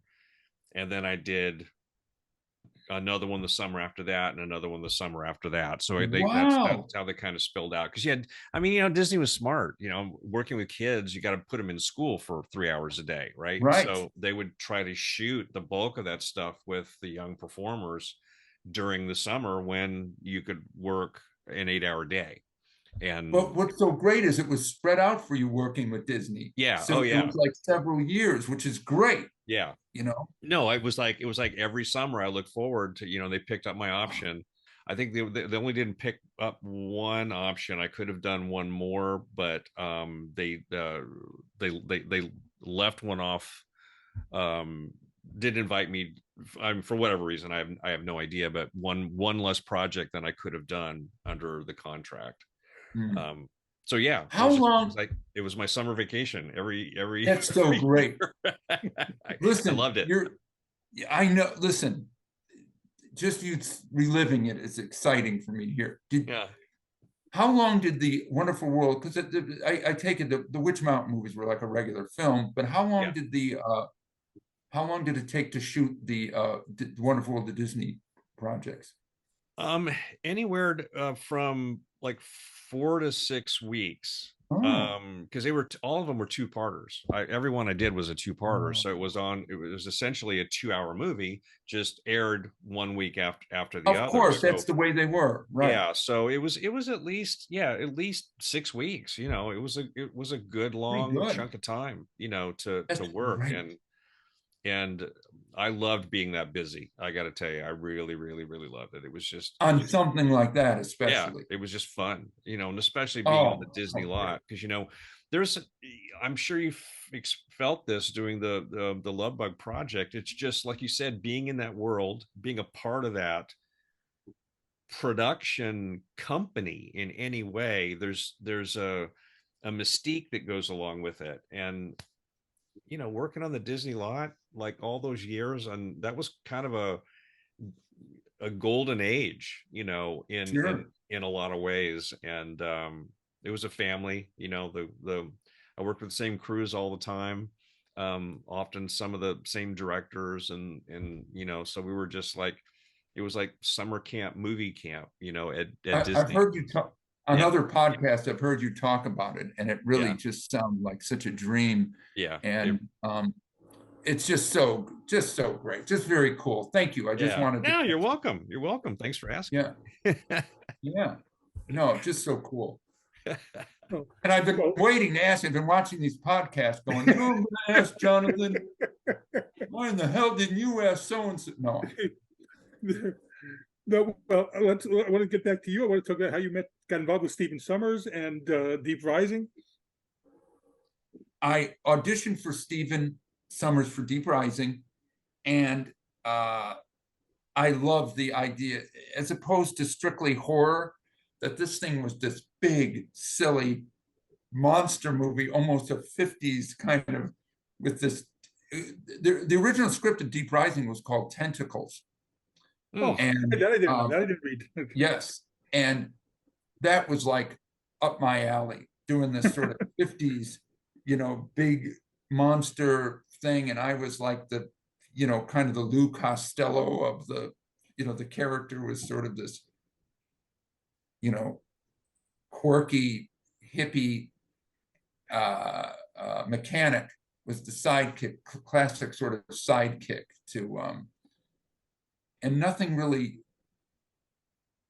just fun. Like when I read the script, it was just silly, fun, energetic, So I auditioned for Stephen a couple of times, and I remember saying to him something about, I was thinking of, oh no, I brought a banana into this scene, and I wanted to use this banana, and I was eating the banana, and Stephen Summers said to me, there was no mention of a banana in the scene. I said, no, it was my idea, and he just cracked up that I brought this banana in. And then I had a callback for it. Days, like I went on Friday, and then Monday morning I had a callback, and about a week later I got the role. Wow. So it was, that was fun. That was fun. Well, going on with Stephen Summers. Okay, finally, I'm going to start talking about The Mummy. Let me just say this about Deep Rising. Yes. I loved working with Treat Williams, and I know he just passed away this year. Yeah. But I was a huge fan of Treat Williams. Yeah. I mean, Hair, and especially Prince of the City, and even smaller roles in. Let's not forget 1941. I knew you were going to bring that up. I haven't watched that podcast yet, but I'm going to, because I know what a fan of it Ike is. So, and Moosey Dryer, right? Is that the one he's done? Yes, that's what he did. Yes. Yeah, Jonathan, you should give that movie another chance. Okay, don't be so hard on it. I love that movie so much. I do. I got to watch it again. I haven't seen it in so long. But I remember Treat with the eggs, right? Yes. Yeah. But Treat. I just want to say one thing, interject on that. After we did that episode, the majority of people who commented on here, on YouTube and Facebook, agreed with me and were yelling at Ike about it. So I just want to say that. Yes. Who are these people? I have no problem being wrong about such things. So, that's hilarious. Sorry. Yes. So I loved working with Treat Williams, and I loved, we got along really well, and but Stephen Summers, this will tie in with The Mummy. Yes. It sounds a little self-serving, maybe it is, I'm sorry. But one of the reasons I really liked working with Steve Summers was I had written down a couple of lines, and I asked Stephen, is it okay if maybe we give these a chance, maybe after our third, fourth take, if I just do that? He said, yeah, but I'll tell you when to do the line, what scene. I said, okay. So one of them was after this, one of the tentacles rips somebody, kills another person, and it's grabbing somebody else, and we're all running away in terror. And I'm sitting next to Famke Janssen, who I worked with, who was a friend of mine who I'd worked with on Lord of Illusion. And everyone's out of breath, and the ship is sinking, and this monster is bringing their little bits of fire, a la Poseidon Adventure, kind of fires going on in the kitchen. And I'm a little bit out of breath, and I had written down this line that I wanted to say, which was, can you just get asthma, or do you have to be born with it? And Stephen said, okay, that's funny, but I'll tell you when. And he knew right where to put it in, and said, the asthma line, do it now. And I just loved that. It just felt like I was on a set of an old film, some director telling Pat O'Brien, okay, bring up the orange juice now. Talk about the orange juice now. It's like this old-fashioned your work. And then on The Mummy, I did that with him several times. So Kevin, I just have to tell you, we had down, and I promise you this, we had down to ask you about Treat Williams and improvising your own lines, but I was afraid that we were abusing your time, so I said, all right, No. we'll skip that. I'm having a blast, though. Okay. So we did have down to ask that, but Yeah. but I have to talk about The Mummy. I have to get to it because it's, and I've said this to you, and no lie, it's honestly one of my favorite films. I've seen it so many times. It has like an Indiana Jones vibe to it. You were fantastic in it. So now after that, after Deep Rising, did Summers write the part specifically for you, or were you cast like before Brendan Fraser? No, I don't know how Brendan, what point he got involved. But Stephen had written earlier drafts of it, I think, while we were doing Deep Rising. Okay. And it was a completely different part. I think it was sort of a chubby, short Frenchman, something like that. Mm-hmm. And obviously it wasn't this, geeky, balding weirdo like me playing the role. And I wouldn't say weird, I'd say weird. I talked to him about it. I said, what if he's sort of this mishmash of kind of Hungarian, kind of old movie, movie character and I did it for him. And then, this great British costumer, he had showed us the designs. He had worked with Peter Sellers, this guy, I cannot believe I'm forgetting his name. I'll think of it. And super talented, he was probably in his 50s at this point, this guy. And he showed me the picture of what Beni should look like in The Mummy. And it was completely the opposite of what I wanted, what I imagined. And I'm like, oh no. So I went to Stephen Summers and I said, Steve, I love the costume. He's a great, talented, but this is so different than what I had imagined.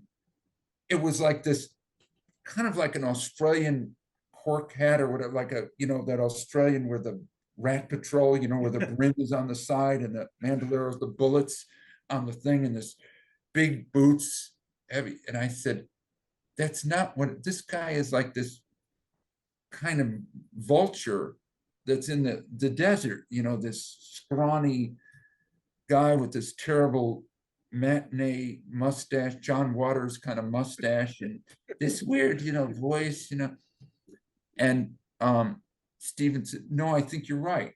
I think you're right. I said, oh, thank God. So would you tell him that I love what he did, but if he can maybe come up with some, he said, no, why don't you tell him? Me, it was so funny. It was like two brothers talking, like, I don't want to insult anybody, but he took it.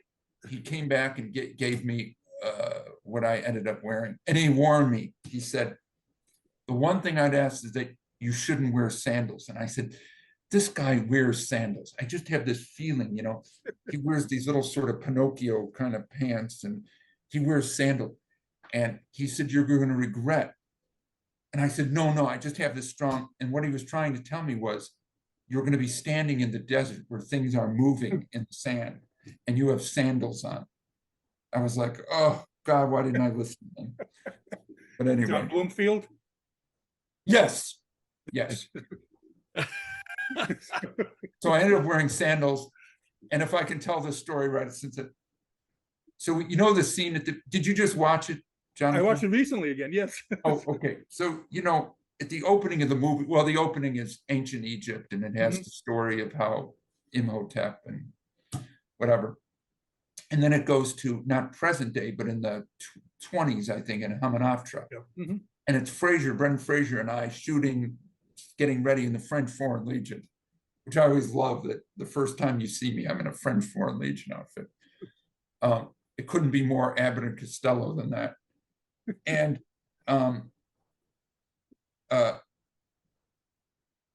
I run back, I betray him, and and the hordes of the enemy are coming, and I run away and leave him to die. Like the first time I do that in the movie, which I do several times.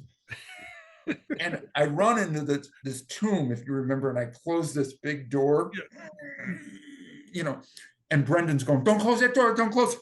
Really funny. Brendan's very funny. And I close the door, boom, and he's stuck there with all the bad guys. Anyway, so when I did that scene, I was in we were in the desert in Irfoud in Morocco, just sand dunes. I mean, talk about out of my element.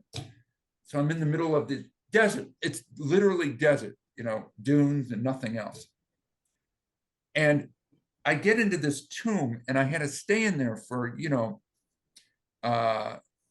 maybe 3 minutes until the scene was over, and I could barely hear anybody outside saying, cut, you know. So each time I go in there, I close the door and I'm like, okay.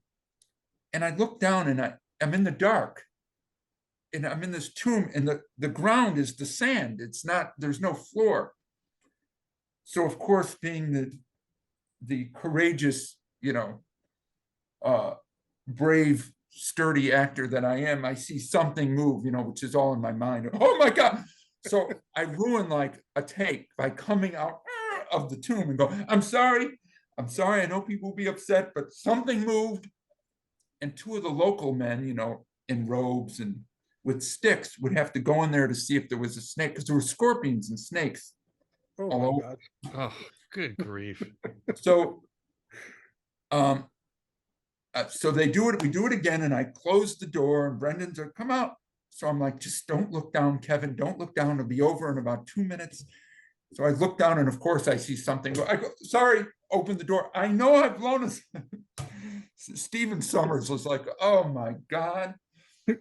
I know I've blown another take. Okay, and I'm getting, you know, a little too serious, panicky in my voice. But I'm sorry, it's not worth getting bit by something and having to be helicoptered out. You know, I'm doing this big speech to Stephen. And we turn around as I'm doing this speech to him. And I said, you know, you and I are friends, and I do whatever you need me to do in this. And as we're talking, we see the two guys come out, the two locals that are the snake watchers or the whatever, with like a piece of like black rope. That's what I saw. Oh God. So Great. the next time, like for the 5 next takes, I wouldn't even look down. I'd be in there with my eyes closed because I didn't want to ruin another take. Oh, but geez. you would see things. I went back to my hotel room, and there was like a scorpion as big as my Oh my gosh. hand. Just, you could hear it clicking on the wood floor, the like marble floor, clicking, like as it walked, and it came up. Actually, that was in the neighbor's room, and the girl came out screaming, one of the makeup women, I believe. And she's like, oh my God, could you help me? I'm like, yes, wait. Oh my God, you know. So someone came up from the front desk. It was insane. Oh my God. So Incredible. yeah, so I was so happy to get to London after the 2 months in there, even though I have some great memories of whatever. Brendan Fraser told this funny story. They did a 20th anniversary in Entertainment Weekly.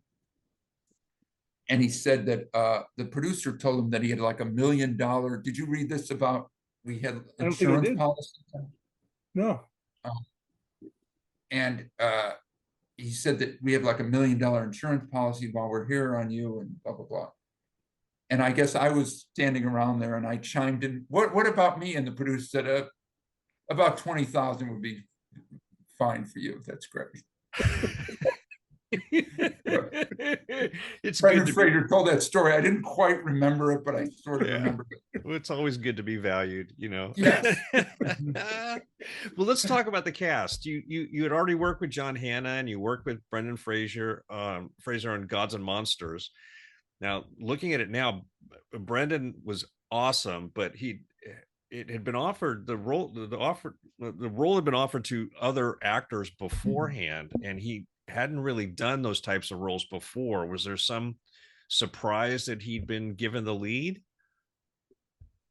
Yeah, I didn't know his, oddly enough, I'd worked with him briefly before that on a movie called Gods and Monsters, Yeah. Bill Condon, about James Whale, the director. Good movie. And I just wanted to be a part of that movie. So I play like a bartender that talks about Bride of Frankenstein, or whatever I did. I just wanted to be a part of that movie because it was about universe. So I met Brendan and there, so we knew each other. And I was a little surprised, even though I thought he was a really good actor, I was expecting something different, you know. One of the go-to, you know, at that time, even if it wasn't a big, someone like Dennis Quaid, maybe, you know, someone that was a more established in that, because Brendan had done sort of comedies and dramas. You're right, I didn't remember him seeing in any action adventure movies. So, but it was just very smart of them to cast him. Yeah. And because he captured the tone of the film because of that. He wasn't playing it fully serious enough, but was still playing it with a bit of a sense of humor. Well, most of your scenes were with Arnold Vosloo, right? And so, what was it like working with him? And you know, also John, with the rest of the cast? I mean, how was it working with everyone there? I got along with everyone. I was very sort of. I look back on it now, and I remember hearing this other actor say about me, he's so serious about this or something. He's too serious, you know. And I think they were talking about me, and I felt bad that someone thought I wasn't being open enough. I wasn't. I always try to be friendly, but maybe I wasn't going out with the guys when they would go out, the group that played the Americans, and I wasn't involved like that. And I think I just wanted to, for some reason on that film, I was focused on trying to do that role the right way. And so, but on the set, I got along with Rachel Weisz, who was great, and Arnold, who was perfect for the role. I mean, Arnold was very confident, and he's South African, Arnold also, and he has this sort of confidence, which I really like to be around, because that particular thing, I don't have that quite like that. And so it was perfect for our characters, you know, this sort of confident stoic, and me, this sort of Weasley ass kissing lackey henchman. And so I just felt like we worked well together for those reasons, for the film. Yeah. And I think. Yes, no, absolutely. Yeah. I mean, and you also like mentioned this a little bit, but you did improvise a lot of your dialogue in The Mummy. A few things, not a lot, but a few things. There was speaking of that with Arnold, there was a scene where Arnold and it's myself, Rachel Weisz, and Arnold, and he's spinning us in like this sand tornado. Right, yeah. And he plops us out, and that's at the same time Brendan's coming over in the plane with Ardith Bay and John Hannah.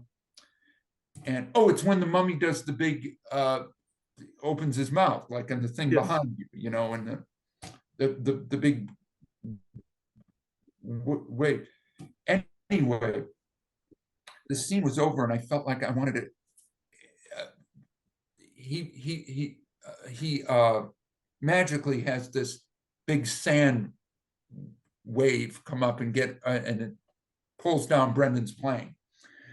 And Rachel Weisz is very upset and blah, blah, blah. And I said, I would love to do a little more ass kissing to my new boss, you know. So I said to Steve, we after he falls down, it was back on us, and Arnold has this little sinister smile, like he did a good job, and he grabs Rachel Weisz with him. And there was a little empty space there. And I thought, if I could just say something. So we did it. And I said to Steve, could I say just one thing? He said, yeah, do it. We already got it, but do it again. So he walks away with her. And in the meantime, I went and talked to one of the special effects guy, and I said, what is the effect going to look like in the sky? He said, it's like a big sand wall, like a wave or a wall with the. I said, okay. So I ran back and we did the scene. And so Arnold walks away and I said, hey, I love the big sand wall thing. Really, really nice, bastards about the. And I walk up and Steve used that. I never thought in the world he would ever use it. But it was in the movie. I could not believe when I saw it. I said, oh my God, he left it in the movie. There were other things for good reason that weren't in the movie that I did. A couple of them. Well, one of the rumors that I was reading that, I don't know if it's true, is that Brendan had an almost serious accident during the hanging scene. That really, Yes. really. Yes. I wasn't around it because I wasn't in those scenes, but I'd heard about it. And Wow. I don't know what happened, the contraption that he was being hung in, right? Is that what you're talking about when he's hung? Yeah, in the yeah, news? yeah. Yeah, it was real serious. I think he blacked out or something. I think Oh the my same gosh. thing. Didn't that happen to Michael J. Fox also on like Back to the Future 3? Wasn't there some incident? Ooh, Maybe. Ooh, don't know. I don't know. I think there was something like that with it because it reminded me of that. But Brendan, yeah, he it was very serious, I think. Yeah. Oh my gosh. I don't really heard about it later, like when we got, because Brendan was always working. Right. Well, we Yeah. also read that you were beat up pretty badly in this, and actually in Deep Rising as well, that you were constantly covered in bruises. Was that from stunts or Oh. just the scenes? You know Ike as well as I do. I've been beat up in so many things that I swear to God, I look now and I go, I better not get beat up in that. I swear, I better not. And sure enough, it's like, oh, I think this is the end. And then like I'll look and see, I'm one of the few actors that looks through a script and go, good, I'm not in that. Good, I'm not in that. But I Deep Rising, there's a scene where all the guys are around like beating me up and someone got a little crazy and I cracked my side of my teeth, Oh my which has gosh. still caused me problems for years. And I was all beat up and, so many movies that I'd done, but I was like limping, Oh my gosh. coming back from, oh yeah. And I always remember, it was a Deep Rising. I got completely beat up. I couldn't move for like 2 days. I had cuts and bruises on them. And one of the producers had said, hey, what we can get you is a massage. Massage? I don't want anyone to touch me. Oh, wow. But yeah, so it not to complain other people, I'm not a stud, but Ike as well as I do, when the director gets excited or whatever, and they say, yeah, my agent would always say, oh, they'll use a stuntman. I said, theoretically, yes. But when they're on there, they're going to go, we're going to see a lot of your face. Would you mind doing that? Oh, no, I'm a game player, and then I end up, trying to walk home. But like even with the I mean, look at the stunt that one guy did on the camel race. And I was freaking out about that because camels. Well, I read the camels hated you. Is that true? Yeah. I mean, I made a point of saying that because they wouldn't do what I wanted them to do, but it was perfect for Beni. I said, it's great. Beni deserves to be spit on, But there was a camel race. And at first I was on it for a portion while we were really galloping. And once those, have you guys ever been on a camel? Oh, yes, no. I have. Yeah, I have. Yeah. Oh, wow. Okay, this is fascinating. No, I have not, nor have I had a desire to. Because when you're on a horse, I first was, I know, yeah, you have good instincts. When I first, I think, learned on a horse, just to get on a horse and be somewhat comfortable with the horse before the camel, which was kind of a good baby step for me. Because when you get on, number one, being on the horse, I couldn't believe how high up, when you first get on a horse, how high up you are. But on a camel, you're even further up. And when you feel them walking, there's something so sort of prehistoric about the way they move and their body and the skeletal, their backbones and all. And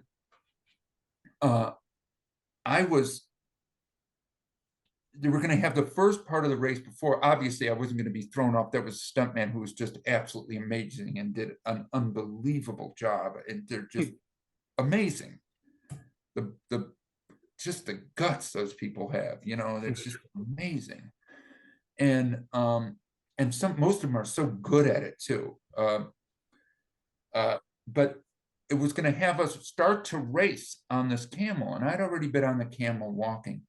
But and Brendan was very good on the camel, but he was like stronger than the camel. I wasn't, Brendan was able to manipulate it much better. And when it started to run, I remember the camel turning its face towards me while it was running. And I was literally had the stick pushing the face back to where it should be looking ahead of us. And it just freaked me out. I said, I don't think so. I did a little bit of the movement, and then they got somebody else to do the race, because even if I wasn't going to be thrown up, the running, when the camel starts to gallop is really just freaked me out. Oh, it looks terrifying. I mean, yeah. Oh, wow. That's amazing. Well, you are so funny in the movie, and Beni was such a weasel, probably my favorite weasel I've ever seen. Thank you. We just have to ask you, did you ever get the others to crack up and break character? Yeah, I mean, I remember doing, I wasn't going to crack Arnold Vosloo up, Imhotep. He just was in his character. And, but I remember having a good time. I did something to John Hannah. I don't even know if it's still in the film, where we're being attacked in the middle of the night, right before we see the mummy, I believe. It's right before. And these Ardith Bay's men are jumping over with horses. It's in the middle of the night. And I actually did a thing where I was drinking out of this bottle, and I turn on and I spit it in his face. I could not believe I did that. Oh, and we planned it. But John Hannah was such a good sport. He was like, oh. And I was like watching this horse jump over us. We're behind a little barricade. And I'm drinking, and I'm just, and I spit it, and I turn, and he happens to be there, his face. Well, you planned that? You did plan that out with him beforehand? Yes. And I said, if you don't want to do this, or if you want to spit in my face, I get it. He said, no, it's fine. Like, okay. Now, as I look back, I would have done that, but he was game for it. But yes, we were breaking up over that. Did any of you think this? I mean, this is such a fun movie to film, but did any of you think this is potentially a blockbuster, like it was going to be? No, nothing. No. I mean, we didn't know, and we opened, as you know, a week or so difference than a little movie called Phantom Menace.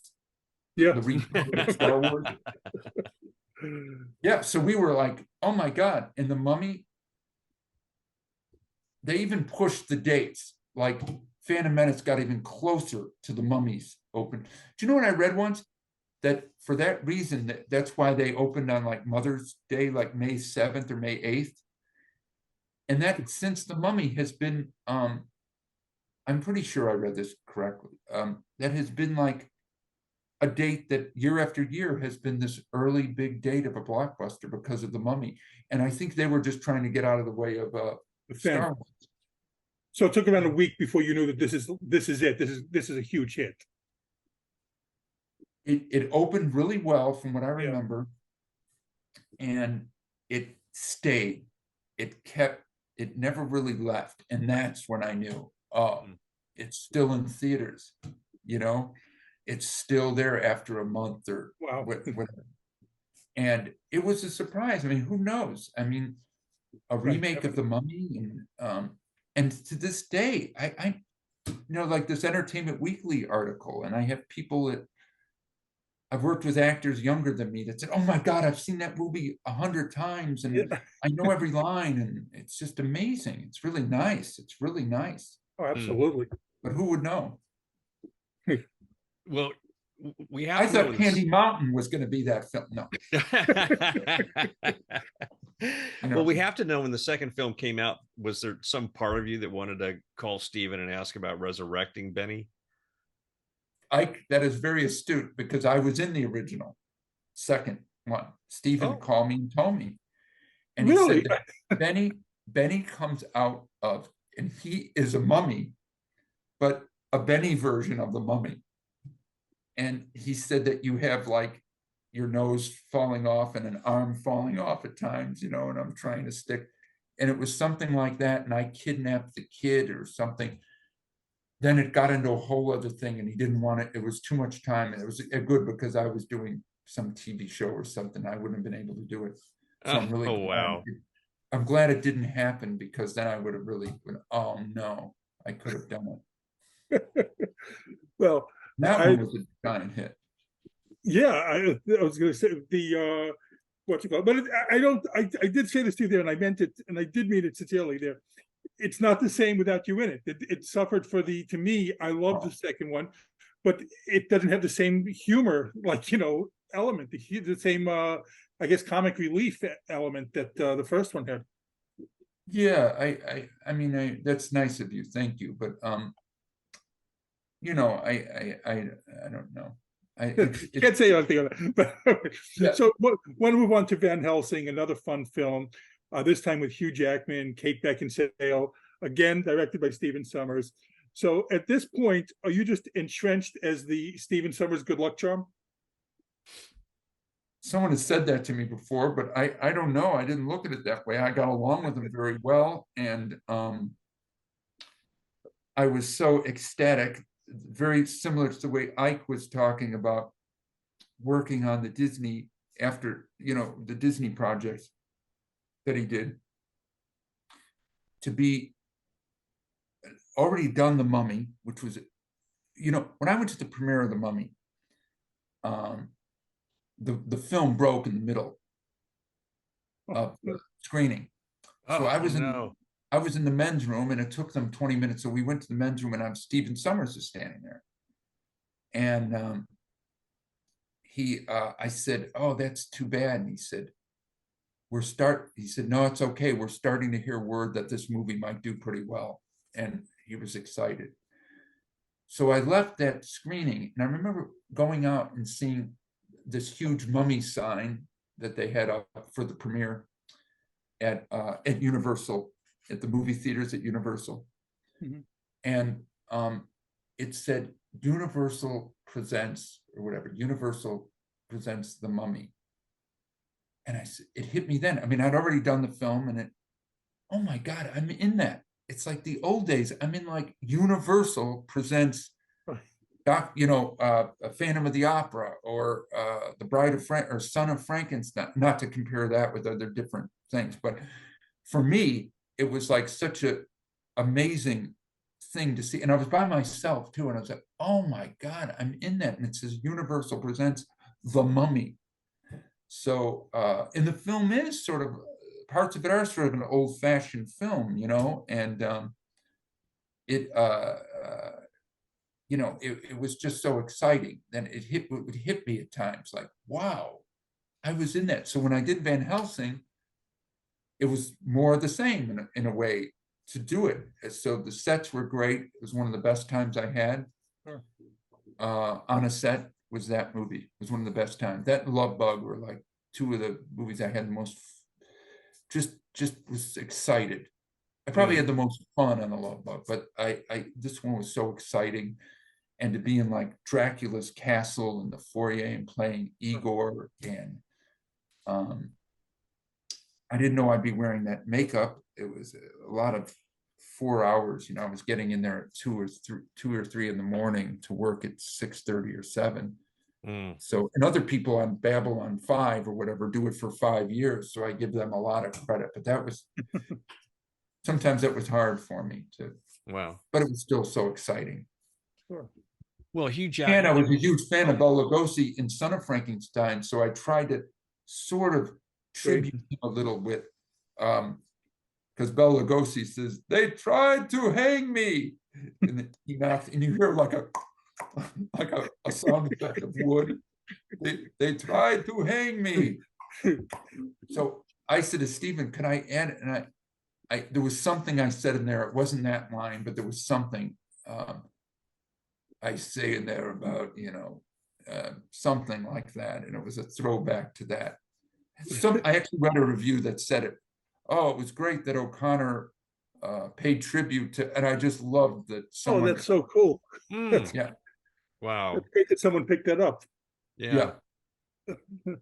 Well, Mhm. Hugh Jackman and Kate Beckinsale were already huge stars when that was filmed. What was that experience like working with them?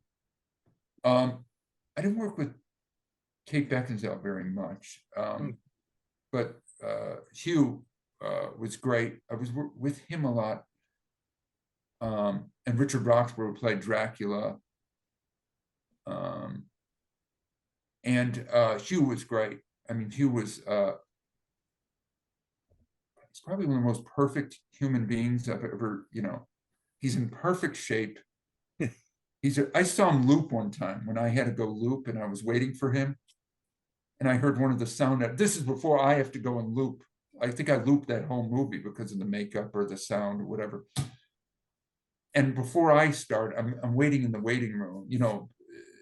I heard I'm in the booth and I hear one of the sound editors say about Hugh Jackman, "That guy's amazing. He did like 2 pages without even stopping." And then I have to go up next.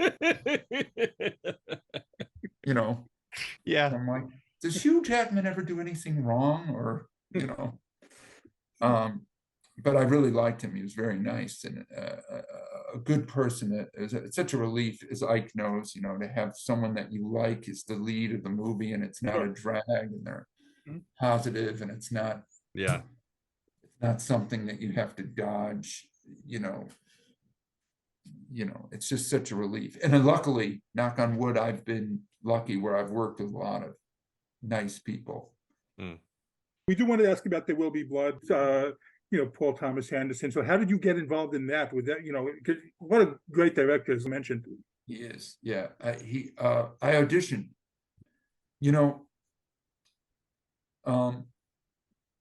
I auditioned. I put a scene on tape, and it was a very simple scene. Maybe I did 2 scenes, as opposed to getting, I'm sure Ike and I would like to talk about this sometime with Ike after this, but getting 15 pages to do an audition is like, I won't bring up someone that was an actor, and it was his first thing directing, and I couldn't believe an actor had us, everybody, 15, 16 pages of an audition. It's like, yeah, that's crazy.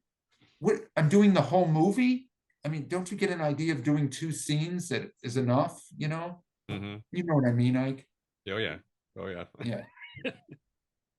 We'll cut this out because everybody's great. But Paul just sent these 2 simple short scenes over, and I did them, put them on tape or whatever, and sent them.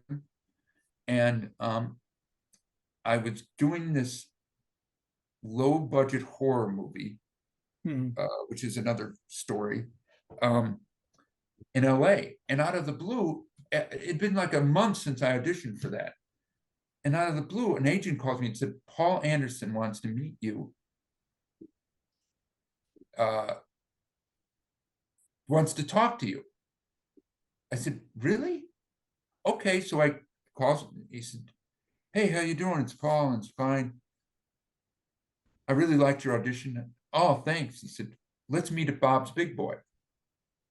I said, "Okay, I'm off tomorrow." We met at Bob's Big Boy. And what was so great, it wasn't the big Hollywood, Christmas morning where you find out if you have the role or not and all this, "Oh my God, I've got the role," like some TV show, Joey Tribbiani, "I got it," it was like we were having lunch and he just started telling me about, "And then you're going to be doing this and we're going to be doing," and he was involving me in the story of how he wants to shoot the film and where he's going to shoot it. and it was great. We got along great. He's great. We got along great. He's a great guy and extremely talented, brilliant, very funny person. And I left the lunch and I said, I called my agent. I think I got offered the role. I think. And he's like, no, they have to go through this. They have to go stamp this. Well, Paul Anderson doesn't play by those rules, you know. If he wants you, he wants you, and that's it, you know.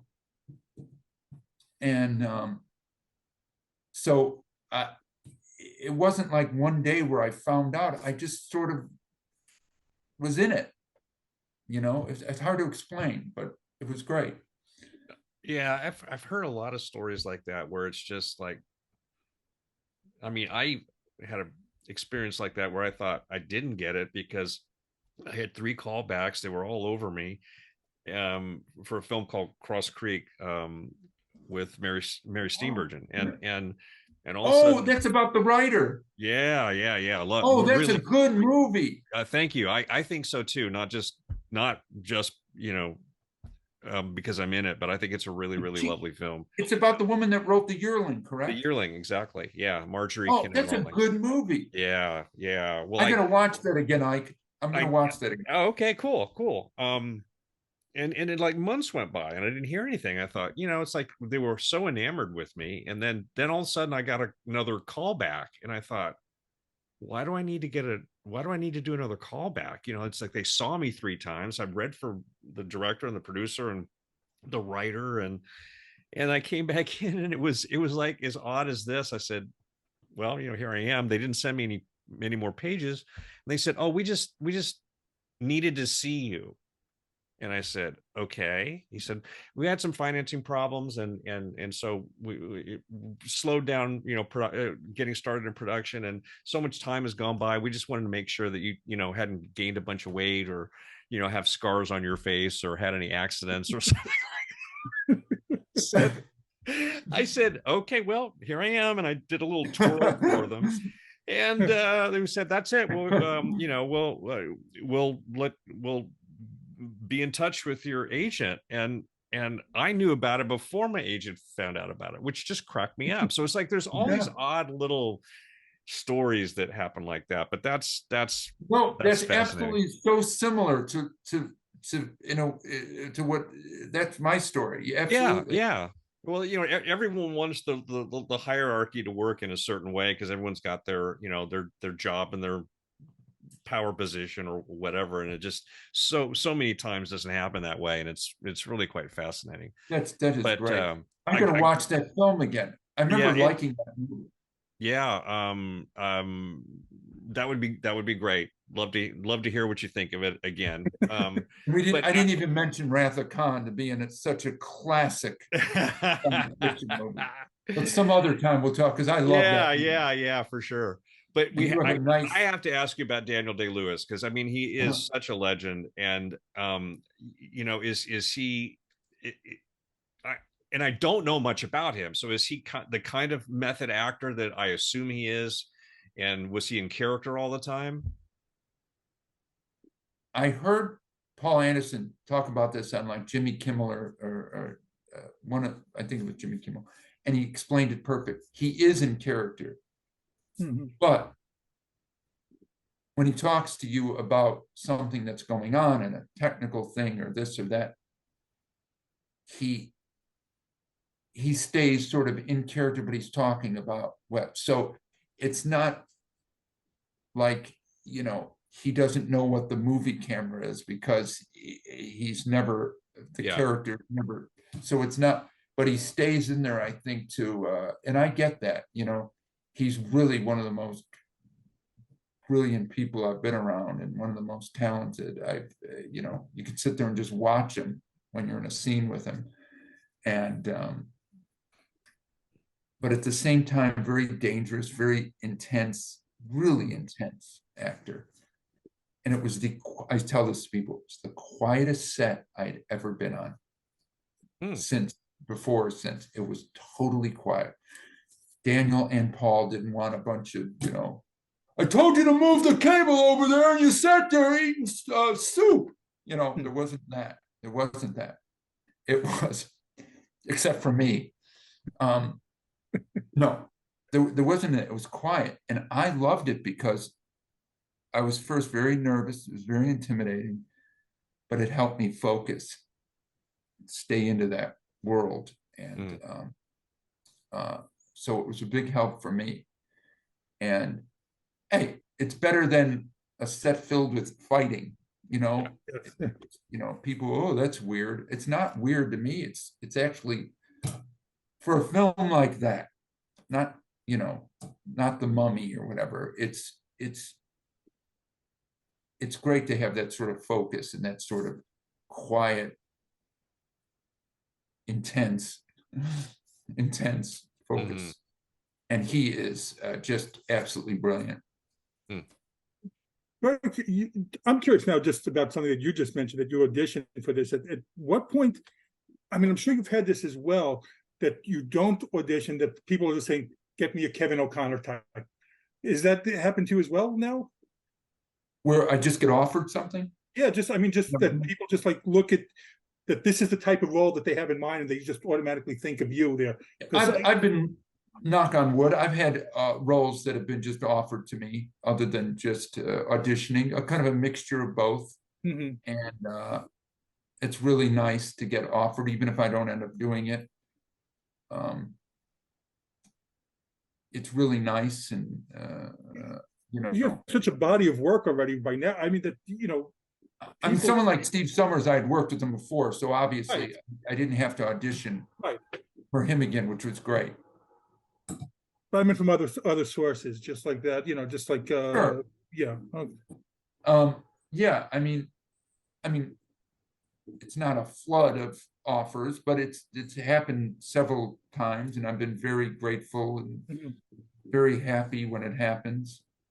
Like I said, if it's something where I go, I don't think I'm right for that, I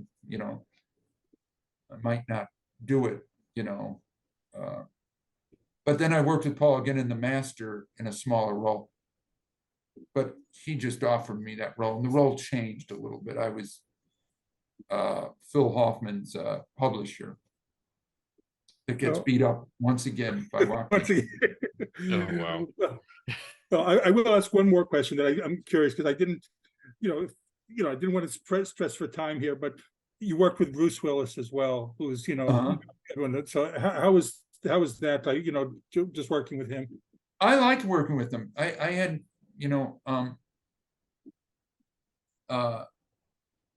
I was doing at the time, for some reason, I kept doing a Bruce Dern imitation from Black Sunday about, oh yeah, those people are going to be sitting in the stand, sucking on their cokes, eating their weenies, and I was doing this Black Sunday imitation, and Bruce Willis overheard me and really liked it. And his bodyguard said, do Bruce Willis from the, oh, okay, and I would do it again. So we got along pretty well. But directing that film was Richard Rush. And it was a tense set. I mean, there were things that happened on the set. For Richard, especially, who I really liked, just a real kook, a real smart, kind of a half inventor, half. But he did Richard Rush. It was the first film he did since The Stuntman with Peter O'Toole, which was a great movie. Yeah.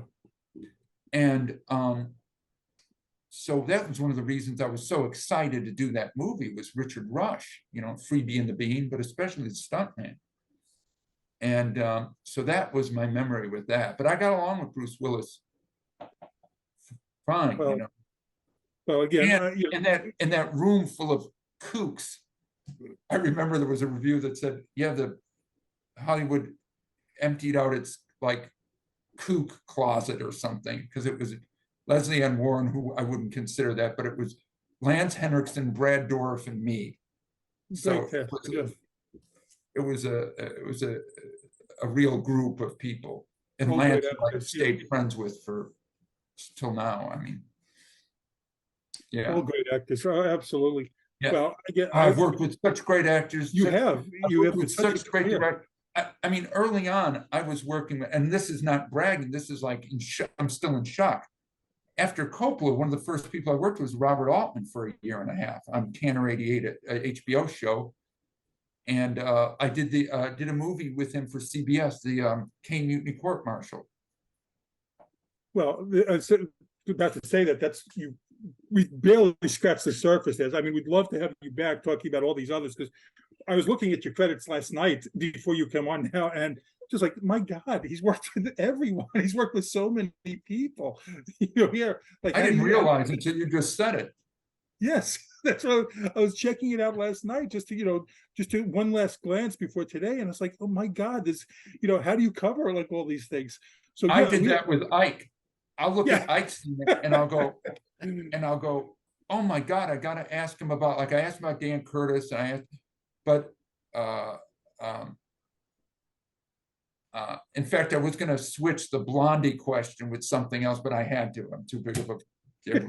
But, well, you are. But there's other questions, so we talk again. I have some other questions for Mike. Well, I said, and you, Jonathan, because I know you wrote the 2 books, and I want to read the 2 books. I've wanted to, but just.